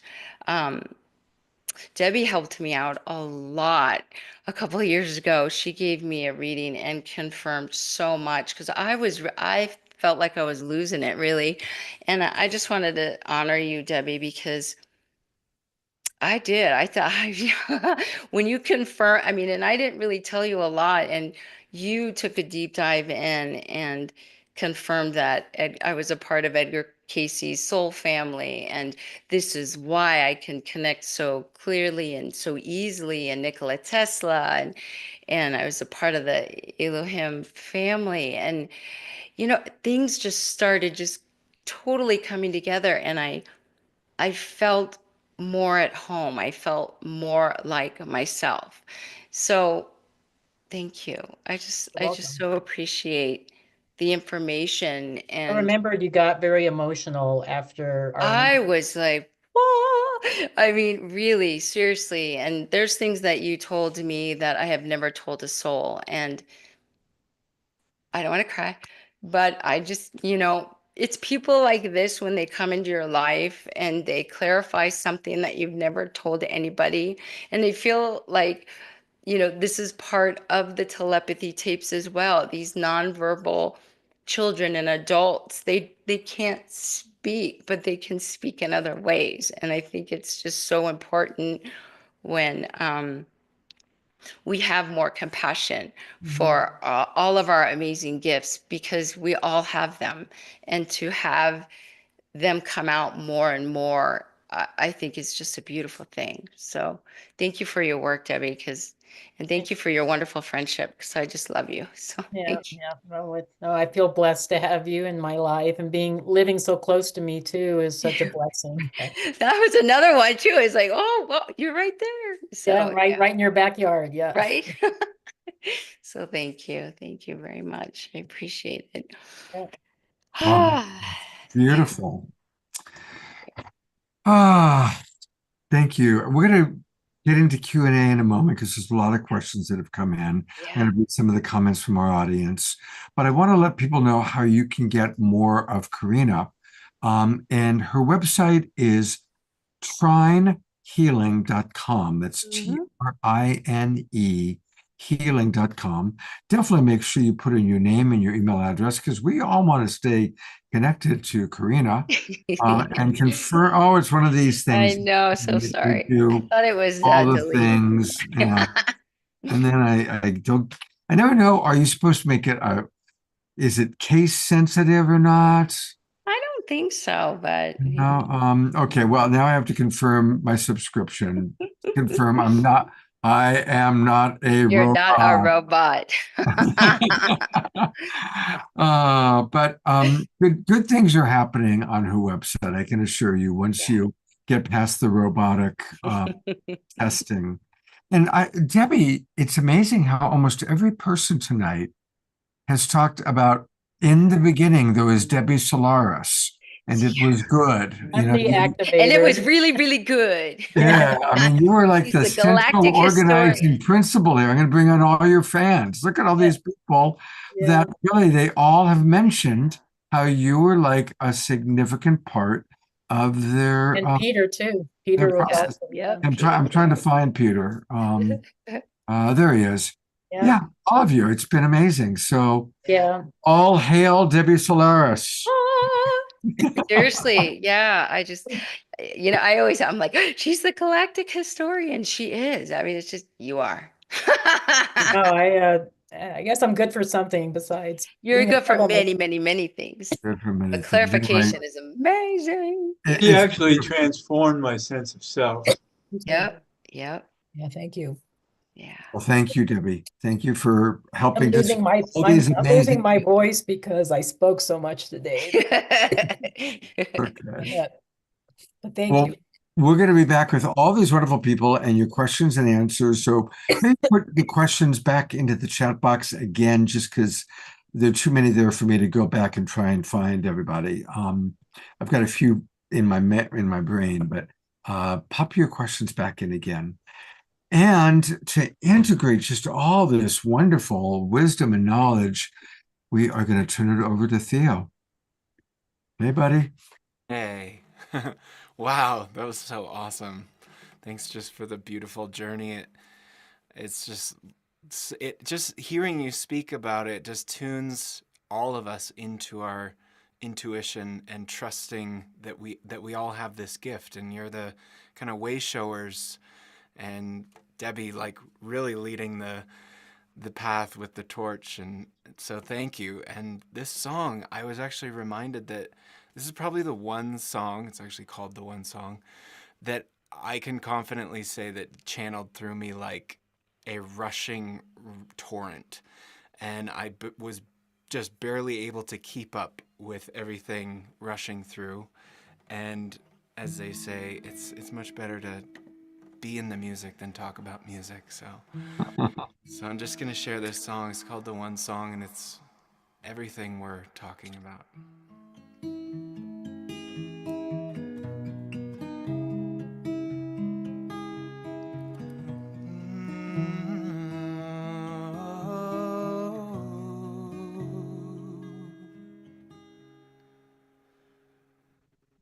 We are the seeds of the earth, in the midst of a rebirth. We are the young and the old, and the story's not yet told. We've come from afar, beyond the stars, and we've come to celebrate everything we are. And so we pray for the end of slavery. We pray for the end of suffering. We pray for the end of all the fighting. Finally, finally, finally, I declare everyone, everywhere, be set free from the fear and the pain and the shame we release. No longer prisoners in our very own minds. No longer struggling and fighting to survive. We revive to find the keys within our reach, and now we thrive, sharing everything we need. We are free from the poverty. There's no more need for scarcity. There's more than enough for you and me, just like the air we breathe in, and breathe out those stale emotions that just need some good old-fashioned composting. Yeah, break it back down into earth, 'cause everybody here knows how to have a rebirth. You throw a seed in the mother fertile dirt, and watch the life, give life, give life, give life, give life, giving life. 'Cause there is only one event here, and it's clear. Once you can hear the one song, some call it the universe. We're all singing the one song. We're all singing the you and I verse. Some call it God, all that is, was, or will ever be, whatever it is. I know that it's within you and me, so we're gonna party straight into infinity, so you can shout hip hop, hooray, yee-haw, and wee all at the same time. We shine in the divine mind, which makes all of your struggle and sorrow connected to mine. So bust open those judgments with patience. Pour some love and understanding into the painful places, 'cause we're healing it.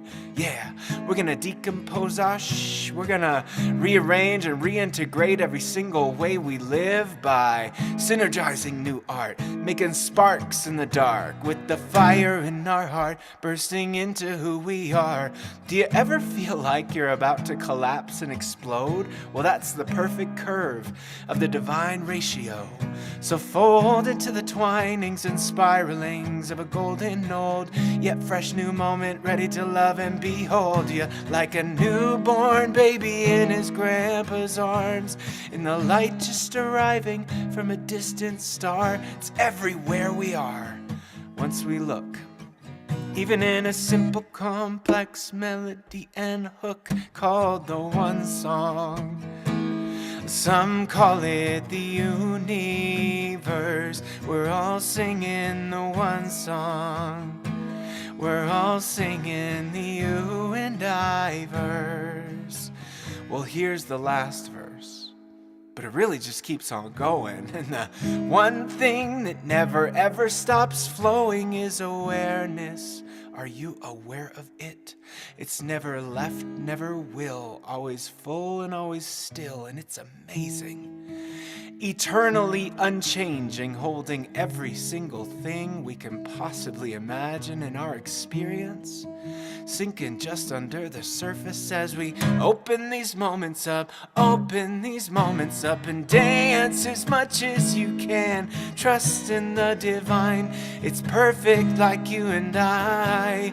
Dance as much as you can. Trust in the design, it's perfect like you and I. All we're saying is we can say yes. All we're saying is we can say yes to the one song. Say yes to the universe. Say yes to the one song. Say yes to the you and I verse. It goes on and on and on and on and on. On and on and on and on and on. On and on and on and on and on.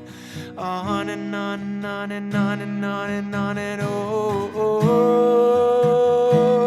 oh, yeah, yeah. Oh, oh, oh. Ooh.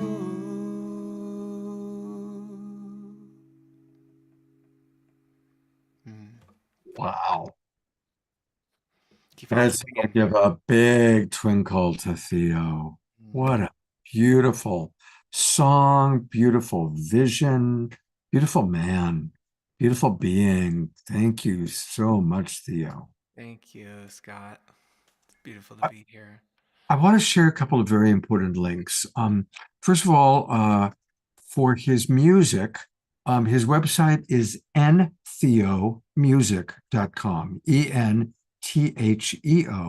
ntheomusic.com.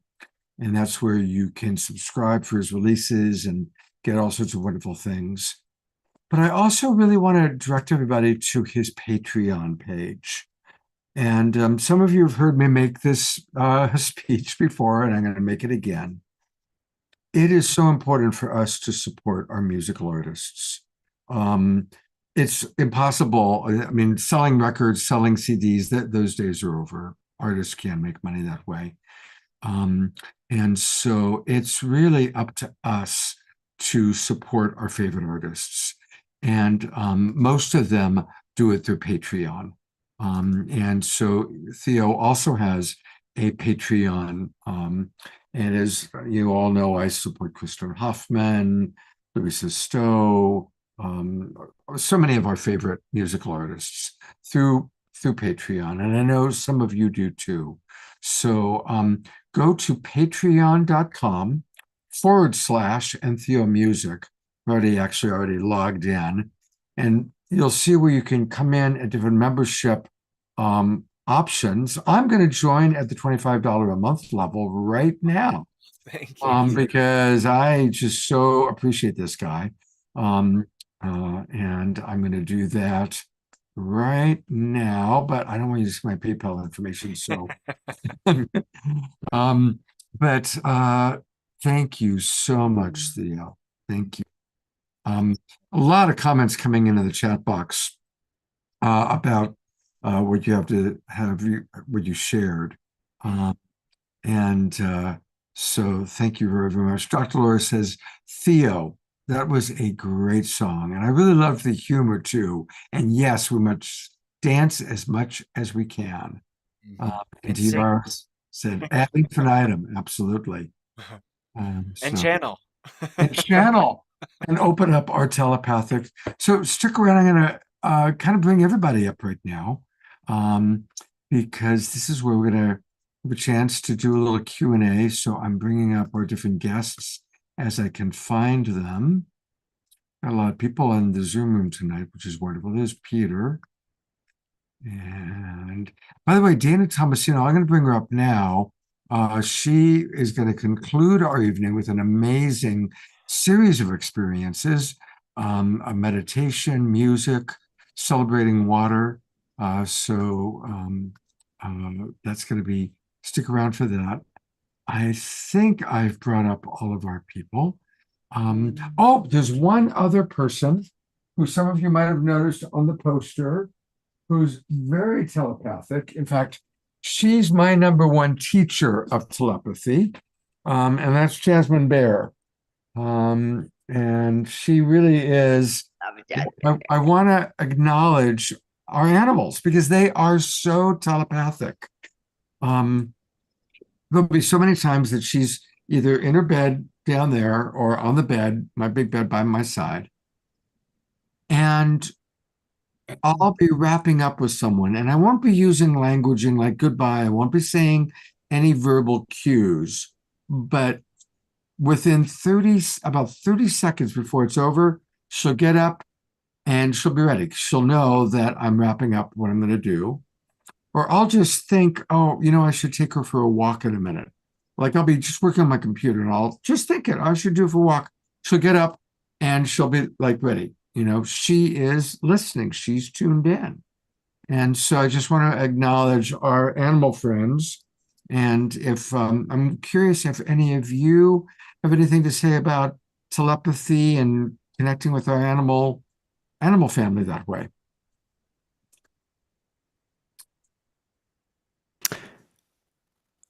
I'll jump in quickly. Oh, you mean, did you mean us or did you mean the audience? Sorry. No, you, the audience, those of you on camera, our presenters. Yeah. So I had 5 dogs. Now we have 4 dogs. And like one of them, I mean, of course we connect with all of them. But like one of them, I literally know when he's hungry. I literally know, like he looks at me and I could see there's communication through the eyes. It's the best way that I can describe. There's this flow of information. I know exactly what he wants. And now recently I've been talking to birds, which is kind of insane, and squirrels and even like bees have been coming and landing on me. I had 3 bees land on my, like it's crazy. And I used to be afraid of insects when I was a child. So, if you begin to see the animals, like quote unquote, beyond animals, that their consciousness, their light being, their ascended masters, they are part of you, they are another facet of you, then you begin to experience a very different relationship with them than it's it's just an animal, like a complete different physical like being. When they aren't, we're all interconnected. Again, we only experience the world of separation because of our lens, right? So when you retweak that lens and say, you know what, although I'm experiencing this as separate, I know, like fully, like within myself, we are one. Then the magic begins happening, and you have all these cool dialogues and experiences. I had an experience one time where I didn't think I was an animal communicator. And a woman called me and said, "You work with dogs?" And I said, "Well, I don't know." But she said, "Well, my dog broke his leg." I'm on the phone with her. I said, "Oh, you mean that front right one?" And she said, "Oh, yeah, that's the right one." And then I said, "Well, I guess you're meant to bring him over." And she came with her husband, and the dog has a cast on his leg. And I'm looking at the dog, and I don't know this couple, they're brand new. And I said to the dog, "So what's up? What's going on here?" And he said, "I had to do it." I said, "What do you mean you had to do it?" He said, "It's the only way I could figure out to keep this couple together, my owners together." And I said, "Well, let me tell them what you're saying." And I said, "Well, the dog broke his leg intentionally to keep you together." And they said, "That's too bad. We just signed our separation papers this morning." And so I guess I became an animal communicator. Wow, that's a great story. That's a really great story. I want to acknowledge a lot of the people in our chat box. I'm going to read some of the comments. Um, uh, Connie writes, the shamanic indigenous people speak with the animals, trees, rocks, and they have two-way conversations with them. Wallace Black Elk, Visionary Lakota Elder, and then there's a link that you put into the Zoom room. So thank you for that. Dia Therese points out Tesla and his relationships to birds. Jerry Anderson says his dog is preparing for her next life as a human. And Katie points out, definitely my dogs and I connect more than with anyone else. Scotty says, I believe our dogs take us for a walk. Yes, I agree with that, Scotty. Susan Woolbridge, birds visit and bring her messages always. And Karina Angela says there are 44 entries on a variety of subjects and 28 telepathic and healing self-discovery exercises in her book. And the next book is even more in depth about healing. So definitely get her book. And that is a response to Dr. Laura's question to Karina about how her book had recommendations from Edgar Casey about healing. And, you know, we have had several animal communicators over the years on the show. So that's definitely something that's fun. I want to go back to all of our presenters for a moment, because there was a question about the relationship between telepathy and astral travel. So, Debbie, Karina, I have a feeling you two might have some thoughts about that. We have lots of thoughts. Just kidding. Go ahead, Debbie. I can tell you the story I had about astral traveling that it involved my Native American teacher. So I had a teacher for a few years. Her name was Michelle Manny. She unfortunately is no longer with us in this earth plane, but she was the one that kind of got me started on this whole path after I had my great awakening. But she had a car accident and she had a pretty bad concussion. And so she was having horrible headaches every single day. And she asked me to go into the astral realm to see if I could heal her. And I said, well, I've never done that before, but I'm always up for, a new experience. And so I set the intention that evening, and my cat Piglet was with me, by the way. So we're bringing in the animal component with all of this, but my cat Piglet was with me, and I said, okay, Piglet, we're going to go astral travel to help Michelle. And Piglet knew Michelle, and because we did a lot of presentations, and Piglet was always a part of those presentations. So I used to bring her everywhere. She was kind of like She was sort of like she was a therapy animal. She was actually a registered therapy animal, but she was also my emotional support animal sometimes. But so I went to sleep and I had an experience where the first part of the Astra travel, I do remember that Piglet and I, we were on board a Galactic Federation ship, and there was some beings on this ship that looked humanoid, and they were all wearing light blue jumpsuits. And I kept telling Piglet, I think this is the wrong ship. And Piglet said, yes, we got the wrong coordinates. So then I woke up and I saw Piglet on my bed and I said, "Oh, we got to go back." So I fell asleep again and Astra traveled to the right ship where I saw this healing pod. It was a smaller ship, but it was this healing pod.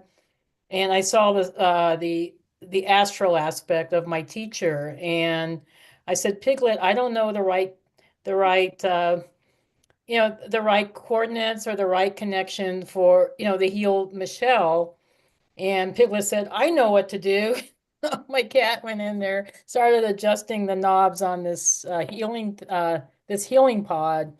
And then we left the ship and I woke up and I was back in my bed. And the very next day, Michelle called me and said, what did you and Piglet do in the astral realm? Because this is the first morning in months that I woke up and didn't have a headache. And she didn't have any headaches ever since. So there you go. There's the animal connection, the telepathy, the That's astral great. travel. That So was impressive how you pulled all that together, Debbie. Yeah, I yeah. know. I don't know what I mean. I was just kind of going by the seat of my pants with this one because I didn't know what the heck I was doing, but it ended up working, There and you go. it helped my teacher and my friends. So that was the That's most important awesome. thing. Yeah, That's awesome. I yeah, think, I think in general, animals have so much to teach us. I mean, yeah. my soul dog passed away a few years ago, and she was with me, what, 7 years, over 7 years. She taught me so much. But I remember as a little child, I grew up on a farm, and I would be with the cows. And when they had babies, I would always be around the baby calves. But this one in particular time, I was in the barn and I would take naps as a 5 year old in the barn with the newborn calf and the mom. And there was some energy, unbeknownst to me, that was transferring. There was a transference of energy and a transference of information from the cows. And it was instilled in my body, and I remember just being so in love with animals and so connected with animals after that. And you know how a child, sees a kitten and they're like, my grandparents would be like, please don't hurt the kitten, because I love them so much. I just wanted, just like absorb them. And I had to learn to be, more gentle because I was so excited and filled with so much love being around animals. But I think they're very healing. They help you so much. And, astral traveling after that, I think it really opens up different dimensions, different ways, different frequencies that you can connect into. Of course, if, you're meditating or in dream time or however you're astral traveling, I think that there's a variety of different ways that we can utilize all these amazing tools that are accessible to all of us. And I think it's surrendering again into who we truly are and what we're curious about, and what works and what doesn't work. And if something doesn't work, try something else. I think I've done that the majority of my life, and just being wildly curious and open and surrendering into whatever that tool is, or this experience is, or just be wildly curious, and if it works, it works, and fantastic. So, yeah. Beautiful. Reverend Jeffrey has a question for you. Okay. Hi, Jeffrey. Long time no talk. Just kidding. Yeah, really. Well, hope you don't mind, but we're talking astral Yeah. travel, Yeah. and understand you had a vacation in Saturn recently. Oh, Lord, yeah. Oh, And yes, I did. That was wild, visiting wild. distant relatives, if I understand it. You were visiting some distant relatives. And I just think that is so amazing about what our potential is. If you'd like to share that, Yeah, yeah.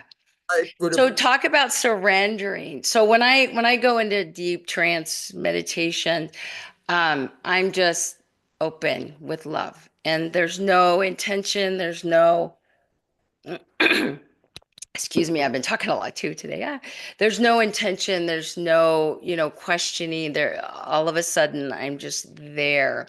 And I actually started out in the Akashic Records, and I met the keeper of my Akashic Records. And, sometimes you can read your own and sometimes you can't. But this time allowed me to open up to um, book 12. And as I opened it, I automatically was transported to the Saturn rings. So I'm literally in the veils of the Saturn ring with Nikola Tesla. I'm like, what are we doing? He's like, oh. And so he showed me. So I've traveled with Nikola for the last, I don't know, 4 years now, on a pretty yeah, often. Anyway, so we were together, and he was showing me how there's different vortexes within the rings, and they weren't made out of what we actually know, as today, ice and all of that. It was vibration. You could actually travel through.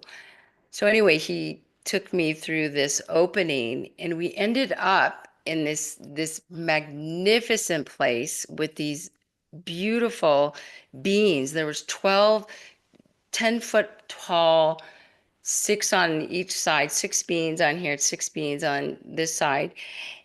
But there were plasma. They were this beautiful, like crystallized,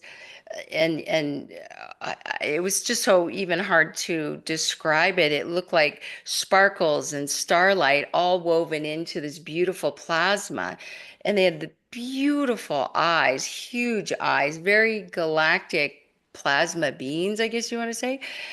And they had so much love that it was hard to breathe. Like literally, I something came into my body and helped me breathe, because I couldn't breathe. It was that like immense. And I'm looking at Nicola, I'm like, what is this? And he's just like smiling. And then there was this path of this same material of plasma. And we were just walking on this path. And then in front of us, the mantis beans were there. I'm like, okay. And they've come in several times, but I just love them because they're just so beautiful and angelic. But they were showing me how caterpillars enzymes, so they went in and showed me in intricate detail how the enzymes coordinated with this type of plasma that apparently is not here on this earth yet. So it was just wild. But as I came back into my physical body, I stopped breathing, and it was scary because I was that far out that it was hard to transition back into my body. And something came in and helped me do the shaman, the heartbeat. And I was like, and something just took over and helped me breathe. But then when I opened my physical eyes and I was back in my body, I burst out into tears. I was so overwhelmed because it was so amazing and just out of this world. So Wow. that was the experience. Uh, Thanks, Jeffrey, for bringing that up, because I'm still processing and actually writing about it because it was just so, whew, yeah. they asked about astral travel, so I had to bring There you that go. up. That's the astral travel story. So one of them. all right. One. Well, I'm gonna bring our presenters up one last time, and then we're gonna swing over to Dana Tomasino, who's got a really, really special series of experiences, I think, planned for us. Yeah. Um, but a big thank you to these amazing presenters. Thank you for being with us. Thank you for helping us to, you're all positive role models, really, for what's possible. And let's stay in touch. I hope all of you will be back on the awakening world as we continue to all awaken together. And let's all now drop into honoring World Water Day through, again, one of our dear Global Peace Tribe friends, Dana Tomasino. Dana? And Dana seems to be frozen. Hello, Dana. Oh, that's funny. Scott, I was frozen earlier, and there's so much energy happening, so it makes sense. Yeah, well, Whoopsie. Dana, come back and play. You know what I can do if she doesn't show up in a minute or two? She did send a video. It's her water prayer. And so what I will do is I've got it all queued up, and we may just need to show that while she kind of comes together. Okay. Well, we're gonna watch the video. So here we go. Here is a beautiful meditation for us. It's 7 minutes long, everybody. I want to make sure that I clicked optimize sound. Yep, I did.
Water is the mirror that has the ability to show us what we cannot see.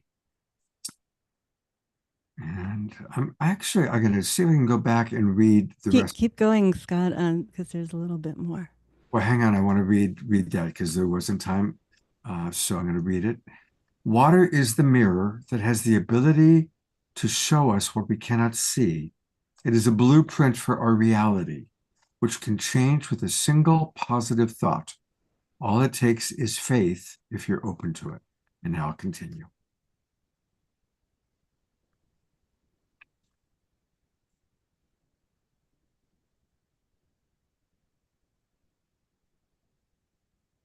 My prayer for humanity is that we come to know and understand water as an advanced multidimensional consciousness, an intelligent, energetic communication network and bridge between heaven and earth.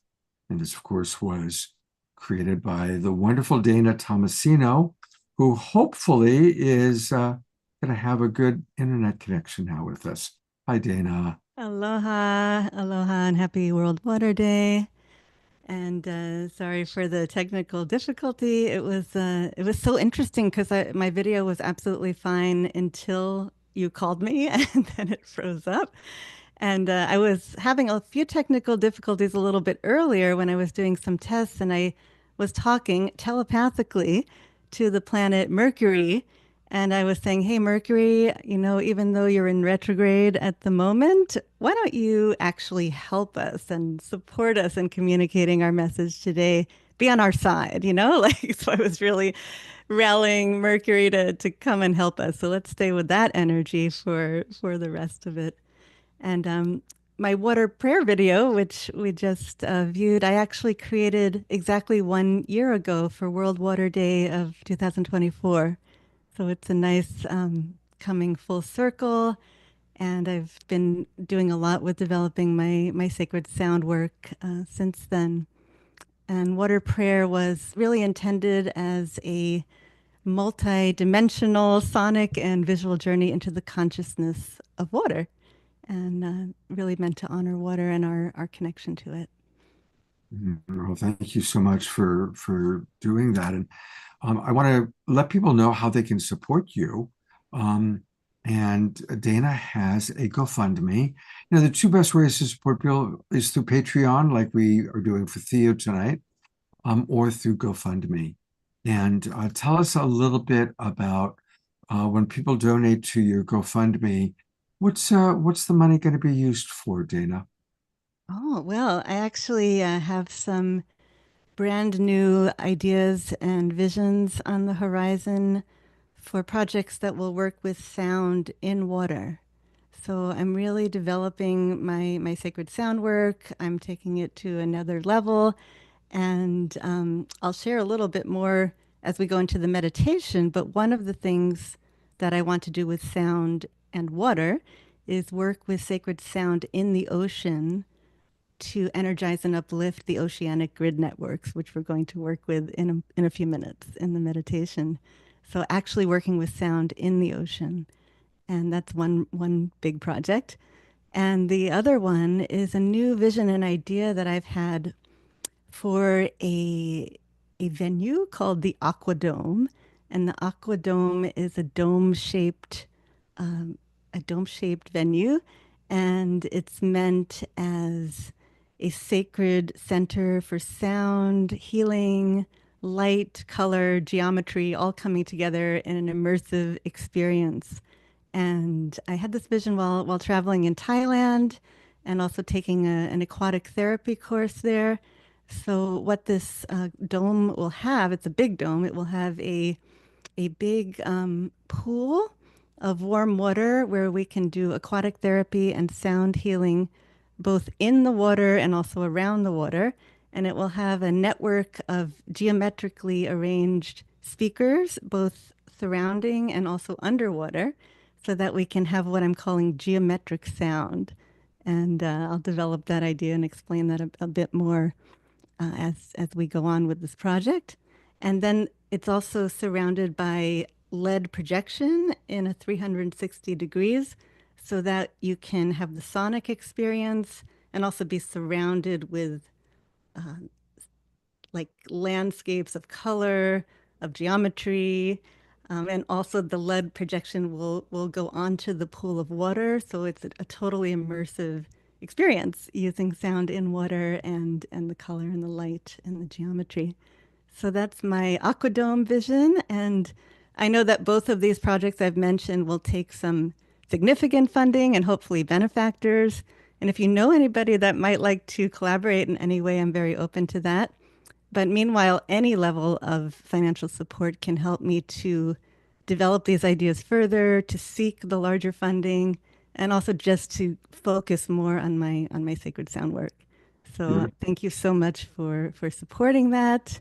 And I'm also offering private sessions in my sacred sound and energy work.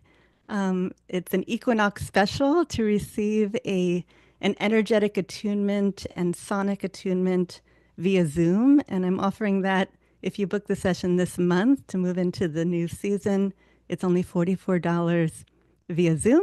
And that information is on my Heart Magic page.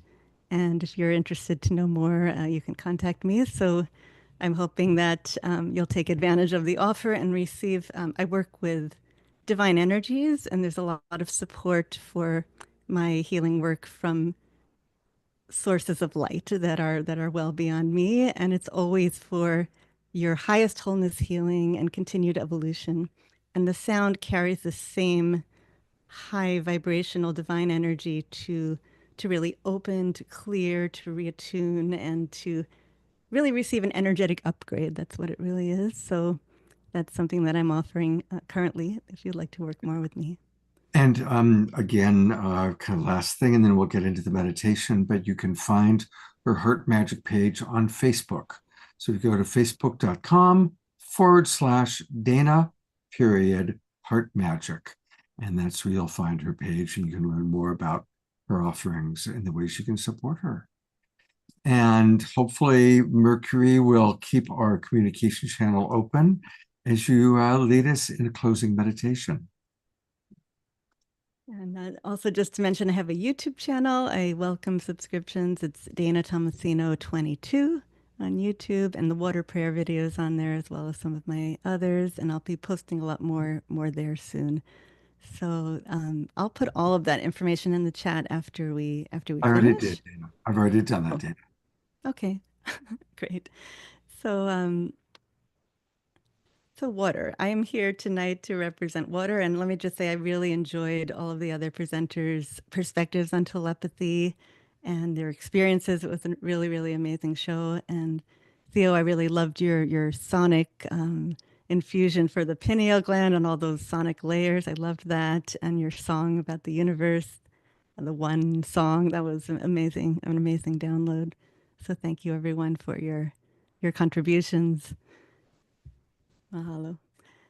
So, water for me has been really a lifelong passion to understand deeper what water is and what its nature is really. And I see water as an advanced consciousness, as a multidimensional encoder, transmitter, and translator of energetic patterns of information. And I see water as a bridge between dimensions, really linking different dimensional scales of reality. Let me Dana, unfortunately, you're breaking up. just share if you can. Dana, your screen's frozen and you're breaking up a little bit. Can you try, if you haven't already, closing all the other programs on your computer? Because I think it's a low internet bandwidth issue.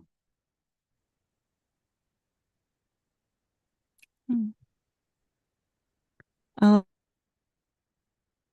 I did mainly do that, except for the things that I needed. But let me just.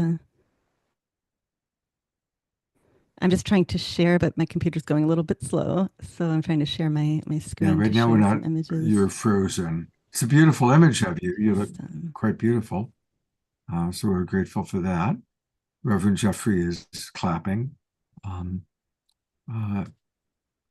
I think while you do that, while you wind down, Thank I'm you. going to let people know about a couple of things, because people know about our upcoming shows.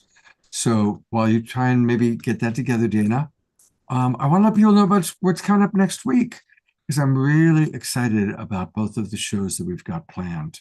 Um, on Wednesday night, again, it's another edition of Authors That We Love, and it's a really special one. Marguerite Rigoglioso is coming back onto the show. She's generally regarded as one of the great scholars when it comes to both Mary Magdalene and Mother Mary. And her new book is called The Secret Life of Mother Mary. And she goes into the relationship between Mother Mary and Mary Magdalene. So when Marguerite asked me if she could be on the show to introduce this new book, I immediately thought of Eden, because of course Eden's a dear friend who's also very involved in Mary Magdalene work. And so Eden will be co-hosting and asking questions, and it's going to be a really, really special show. And I got to tell you, they sent me a copy of the book. I've started to read it, and it's fascinating. The Secret Life of Mother Mary. And we'll be reading excerpts from the book, and Marguerite, the author, will be with us on Wednesday night. And Carol just wrote, I read that book, and it's very profound. So thank you for Carol for sharing that. So if Carol says it's profound, we know we can trust Carol. Carol's knows what she's doing. And then a week from tonight, Saturday night, is our monthly Soul Search program. And so, of course, Tangela and her merry band of soul searchers will be with us. And we have a very special musical guest. Omar Shar will be back next Saturday night. He'll be back on Wednesday night also. But he met this gentleman when he was in Japan. Remember, Omar Shar was in Japan with Unity Earth. And he met Kenta Hayashi, who's going to come on live and play with us. So we have a very special musical guest artist next week. And then we'll have psychic readings from Charlie Lanson, Dr. Sonia Desai, Galaxy Starburn, Mary Radecki, and we're going to meet the Laughing Swami. He's a new friend of Tangela's, and he'll be with us. So, and they're going to be coming to us live from a meditation center in Santa Monica. So this is going to be a really, really fun show next Saturday night. So hope you can join us. And that's what we've got coming up. And let's see if Dana is back. I admitted her back into the room. There she is. Hi, Dana. Hello, I'm back. Okay, so let's continue. So water is an advanced consciousness, an encoder, transmitter, and translator of energetic information. I see it as a bridge between dimensions. And I will try to share my screen.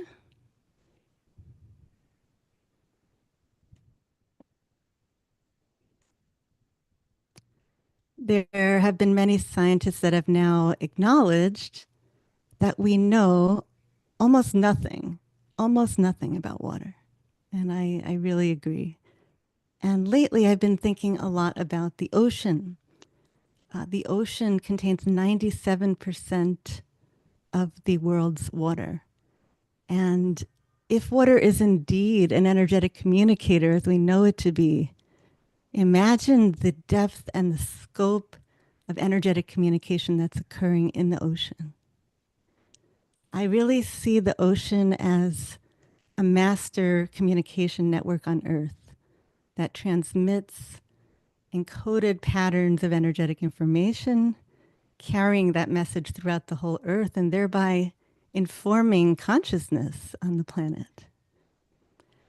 And, you know, we talk a lot about the Earth's energetic grid system, but most of that discussion is focusing on PowerPoints and ley lines that are based on land.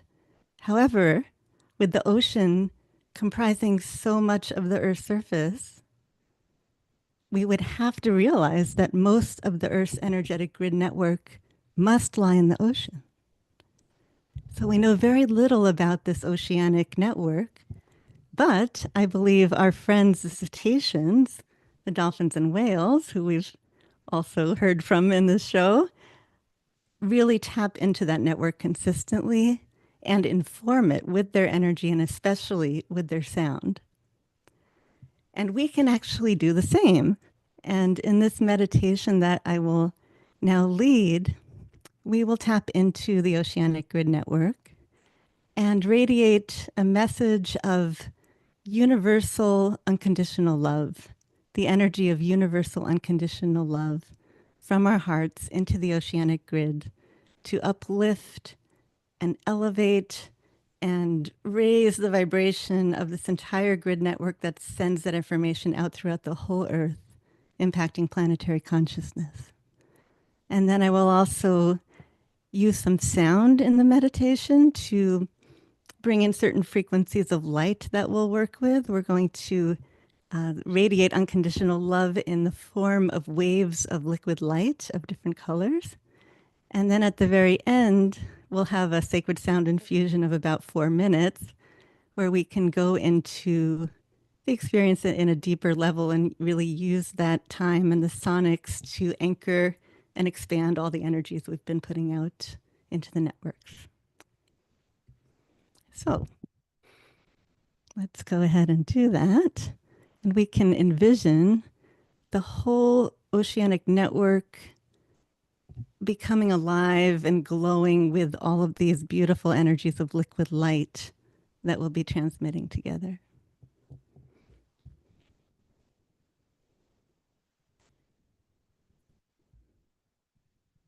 I'll just prepare the music for the meditation.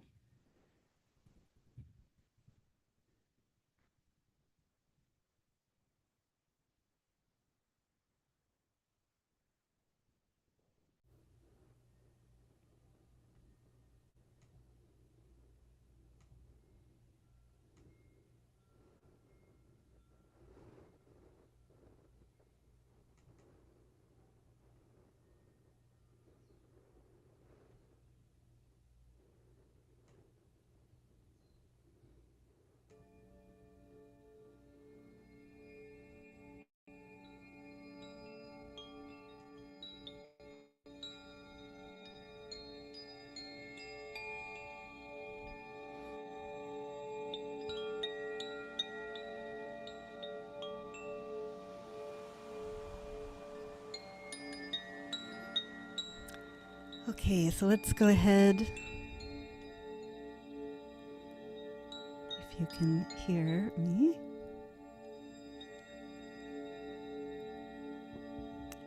One thing that if you do have headphones or earbuds, I highly recommend tuning into the sacred sound using headphones or earbuds because you will have a much fuller immersive experience. Can you hear me? Yes, okay. Yes, we can hear you, although you are frozen again. Well, let's close our eyes anyway because we're going to go into a meditative space now. So let's close our eyes, focusing on our hearts. And let's take some nice deep breaths, breathing in through the heart and breathing out through the heart.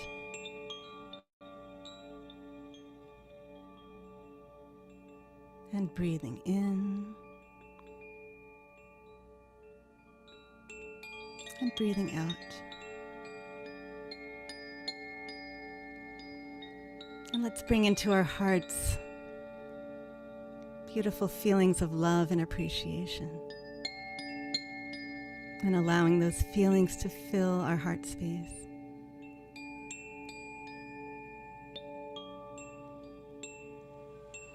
And let's radiate those feelings of love and appreciation out into our heart fields. The energetic fields of our heart that surround us. Envisioning our heart field glowing with the beautiful energy of love and appreciation.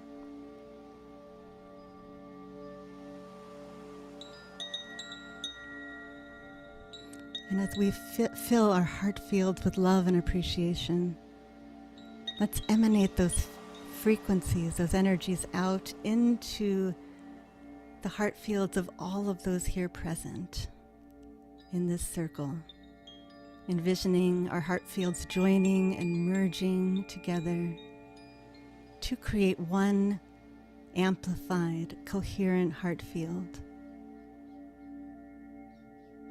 which will be the sacred container for our planetary work tonight, amplifying our intentions.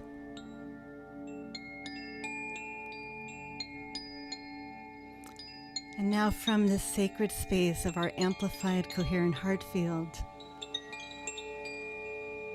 let's connect with our soul essence, the eternal part of ourselves that emanates pure, universal, unconditional love.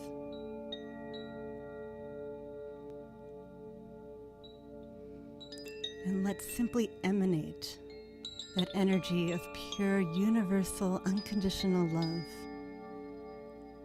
to water. The water within us and all water on the planet. Allowing water to receive our intention and message. And being aware and conscious of what we receive back from water.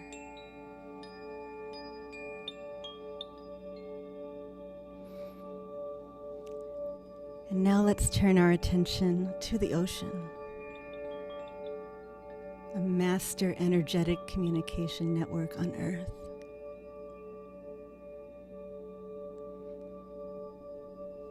Let's send this frequency of universal unconditional love into the oceanic grids, seeing them light up as it receives our energies.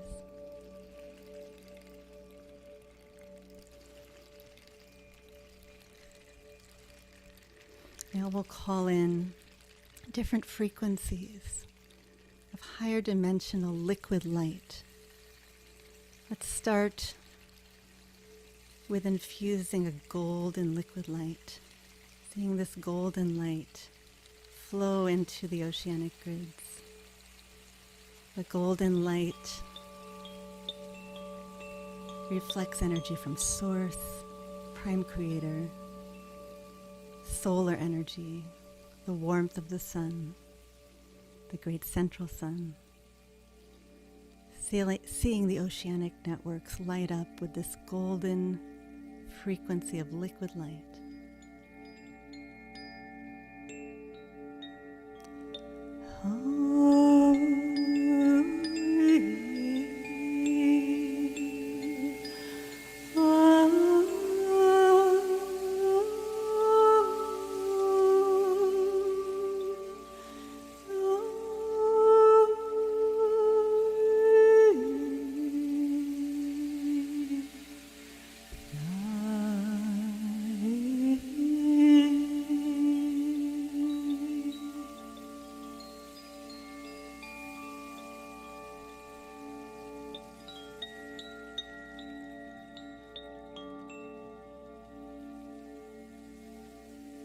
Now let's call on a beautiful frequency of rose gold liquid light, connected to the divine feminine, to the energy of compassion, to the beings of compassion, to the highest vibration of compassion that exists in this universe. We see this rose gold liquid light flowing into the oceanic grids like a liquid silk, like a healing balm for all of the suffering that exists on the planet. Melting density, transmuting pain and suffering with the purest frequency of compassion. See this rose gold light flowing into the oceanic grid network and the ocean carrying this beautiful message throughout our planet, reaching all beings.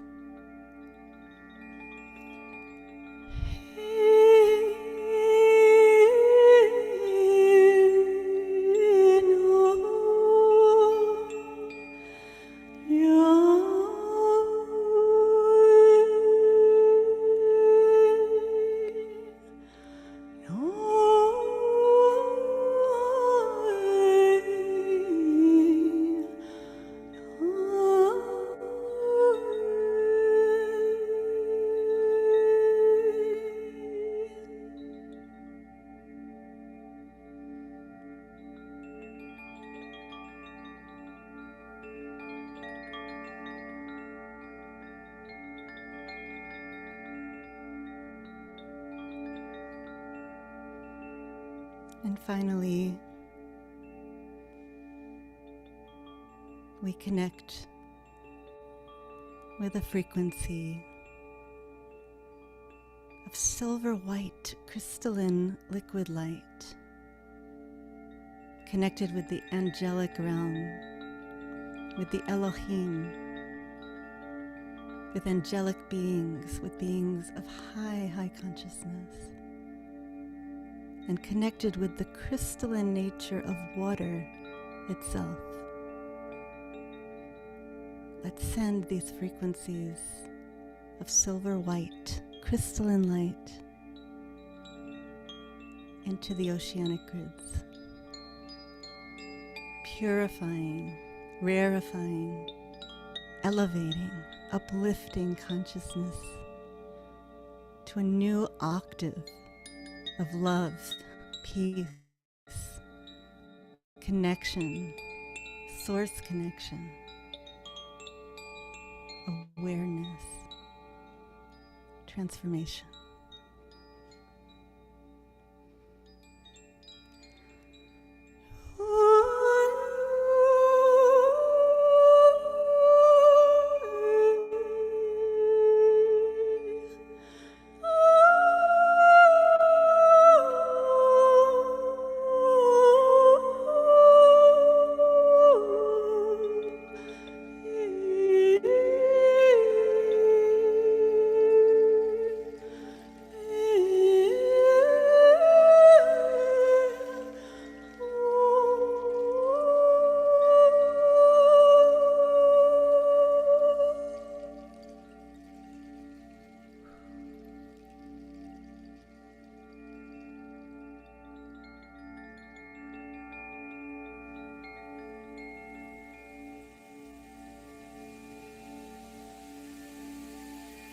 Seeing and experiencing the ocean networks light up with all of these frequencies of liquid light, carrying our universal, unconditional love. Let's maintain this vision and connection and intention as we now go into a sacred sound infusion, using the sonics to further anchor and expand our energetic intentions.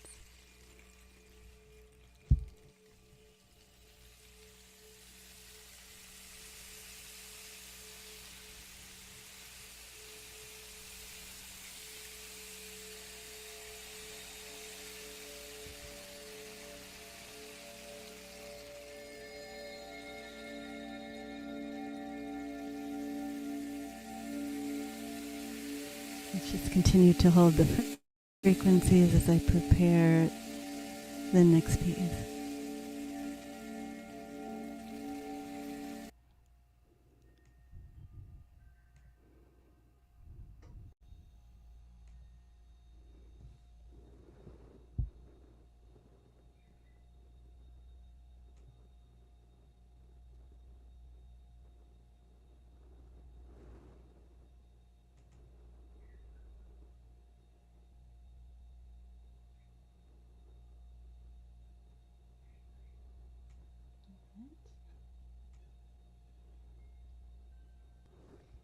Thanks for your patience as my computer is still moving a little bit slow.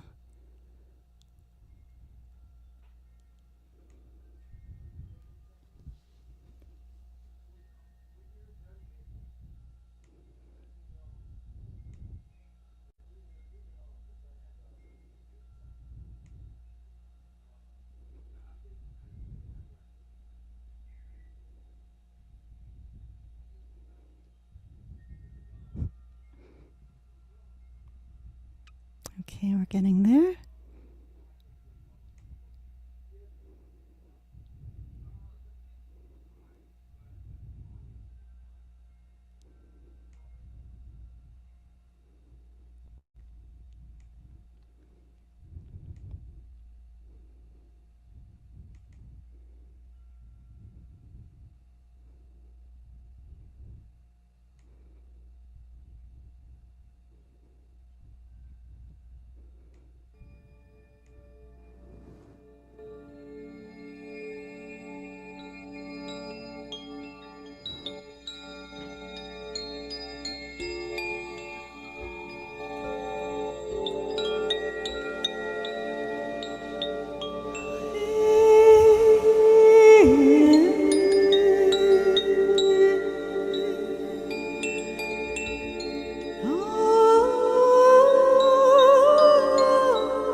As we conclude this meditation and sound infusion, let's connect our soul essence with the soul essence of water, with the intention that water continue to inform us about its nature, about its essence, and that we can advance this relationship, our relationship with the advanced consciousness that exists all around us, that is water.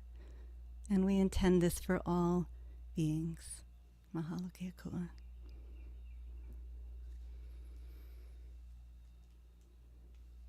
Very good gallery view. Let's all give lots of love and twinkle and appreciation to Dana for your beautiful voice, beautiful meditation, beautiful images, and most of all, beautiful intentions. Thank you so very much, Dana. And a reminder that we can support Dana by going to her GoFundMe, which I hope you all will do. I did I contributed myself, and I hope that you'll also contribute. And again, it's in the chat box, or if you're on Facebook, just go to GoFundMe and put in Dana Tomasino, and she will pop right up for you. And there it is. Oh, I just joined 31 other donors. Thank you, Scott. Really appreciate it. And thank you, everyone, for your support. And thank you for your participation in the energetic planetary work we just did. It really makes a difference when we come together in that way to work for the planet. So, mahalo. Oh, thank you very much, Dana. Thank you so much. All right, we are going to wrap it up. Thank you to all of our presenters one last time. Amazing music with Theo Grace and Tony and Karina, Reverend Jeffrey, who made it all happen, Peter, Debbie Solaris.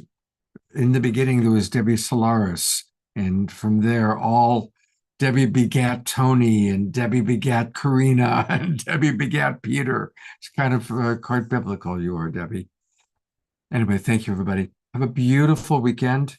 Tomorrow's Sunday. Remember, we can make a sacred Sunday by seeing the divine in all. And I certainly see the divine in all of you. Look forward to seeing you next Wednesday night. It's going to be a very powerful show. Have a great weekend. Much love, everybody, and good night. I'll go to gallery view one last time. Oh, you know what? We're not done. While we're on gallery view, we've been doing more and more prayer work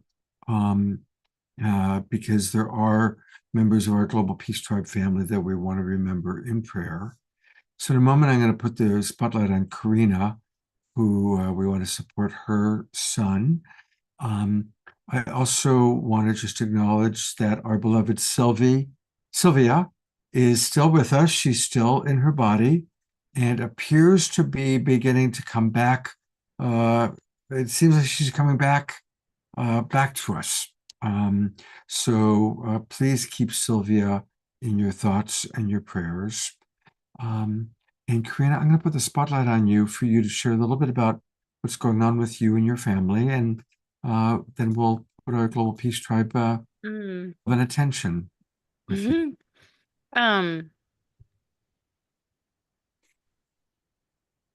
Breathe. My third son tried to take his life a week and a half ago, and he filled up the bath water in the bathtub, got his clothes off, went into the bath, and had the hair dryer plugged in right there, and went to grab it and go to electrocute himself. And the only thing that stopped him was the thought of me. He got out of the bath, dressed himself, and called me. And I said, please come. And he came over to my house, and he was just crying and sobbing. And he's 17. And, there's so much going on, and emotions and depression and all of and it can spiral.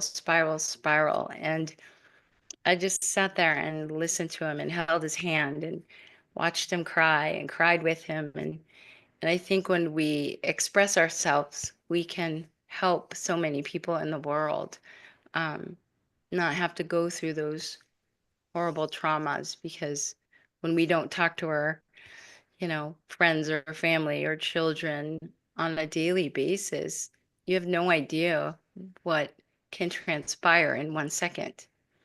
And you don't know the pain that other people go through. So thank you. We're getting him help, and he's gonna be getting the help that he so needs and wants. And yeah, so thank you for your prayers and going out to everybody. I mean, we just don't know what people are going through, the struggles, the hardships, and to just keep everybody in your heart, and because it'll uplift so many in the world. So thank you. Dana, what's your son's name? Hmm? What's your son's name? Rylan. Rylan. Yeah. All right. So maximum grace for Rylan and his Thank beloved you. mother, Karina. Thank you. Maximum grace and maximum grace for all beings that are needing physical, emotional, or spiritual support. Thank you. Thank you, Karina. Thank you. Thank you. Thank you, everybody, for your prayers. Thank you for being with us. It was another beautiful, beautiful show. And much love. Have a wonderful Sacred Sunday. And I hope to see you all soon.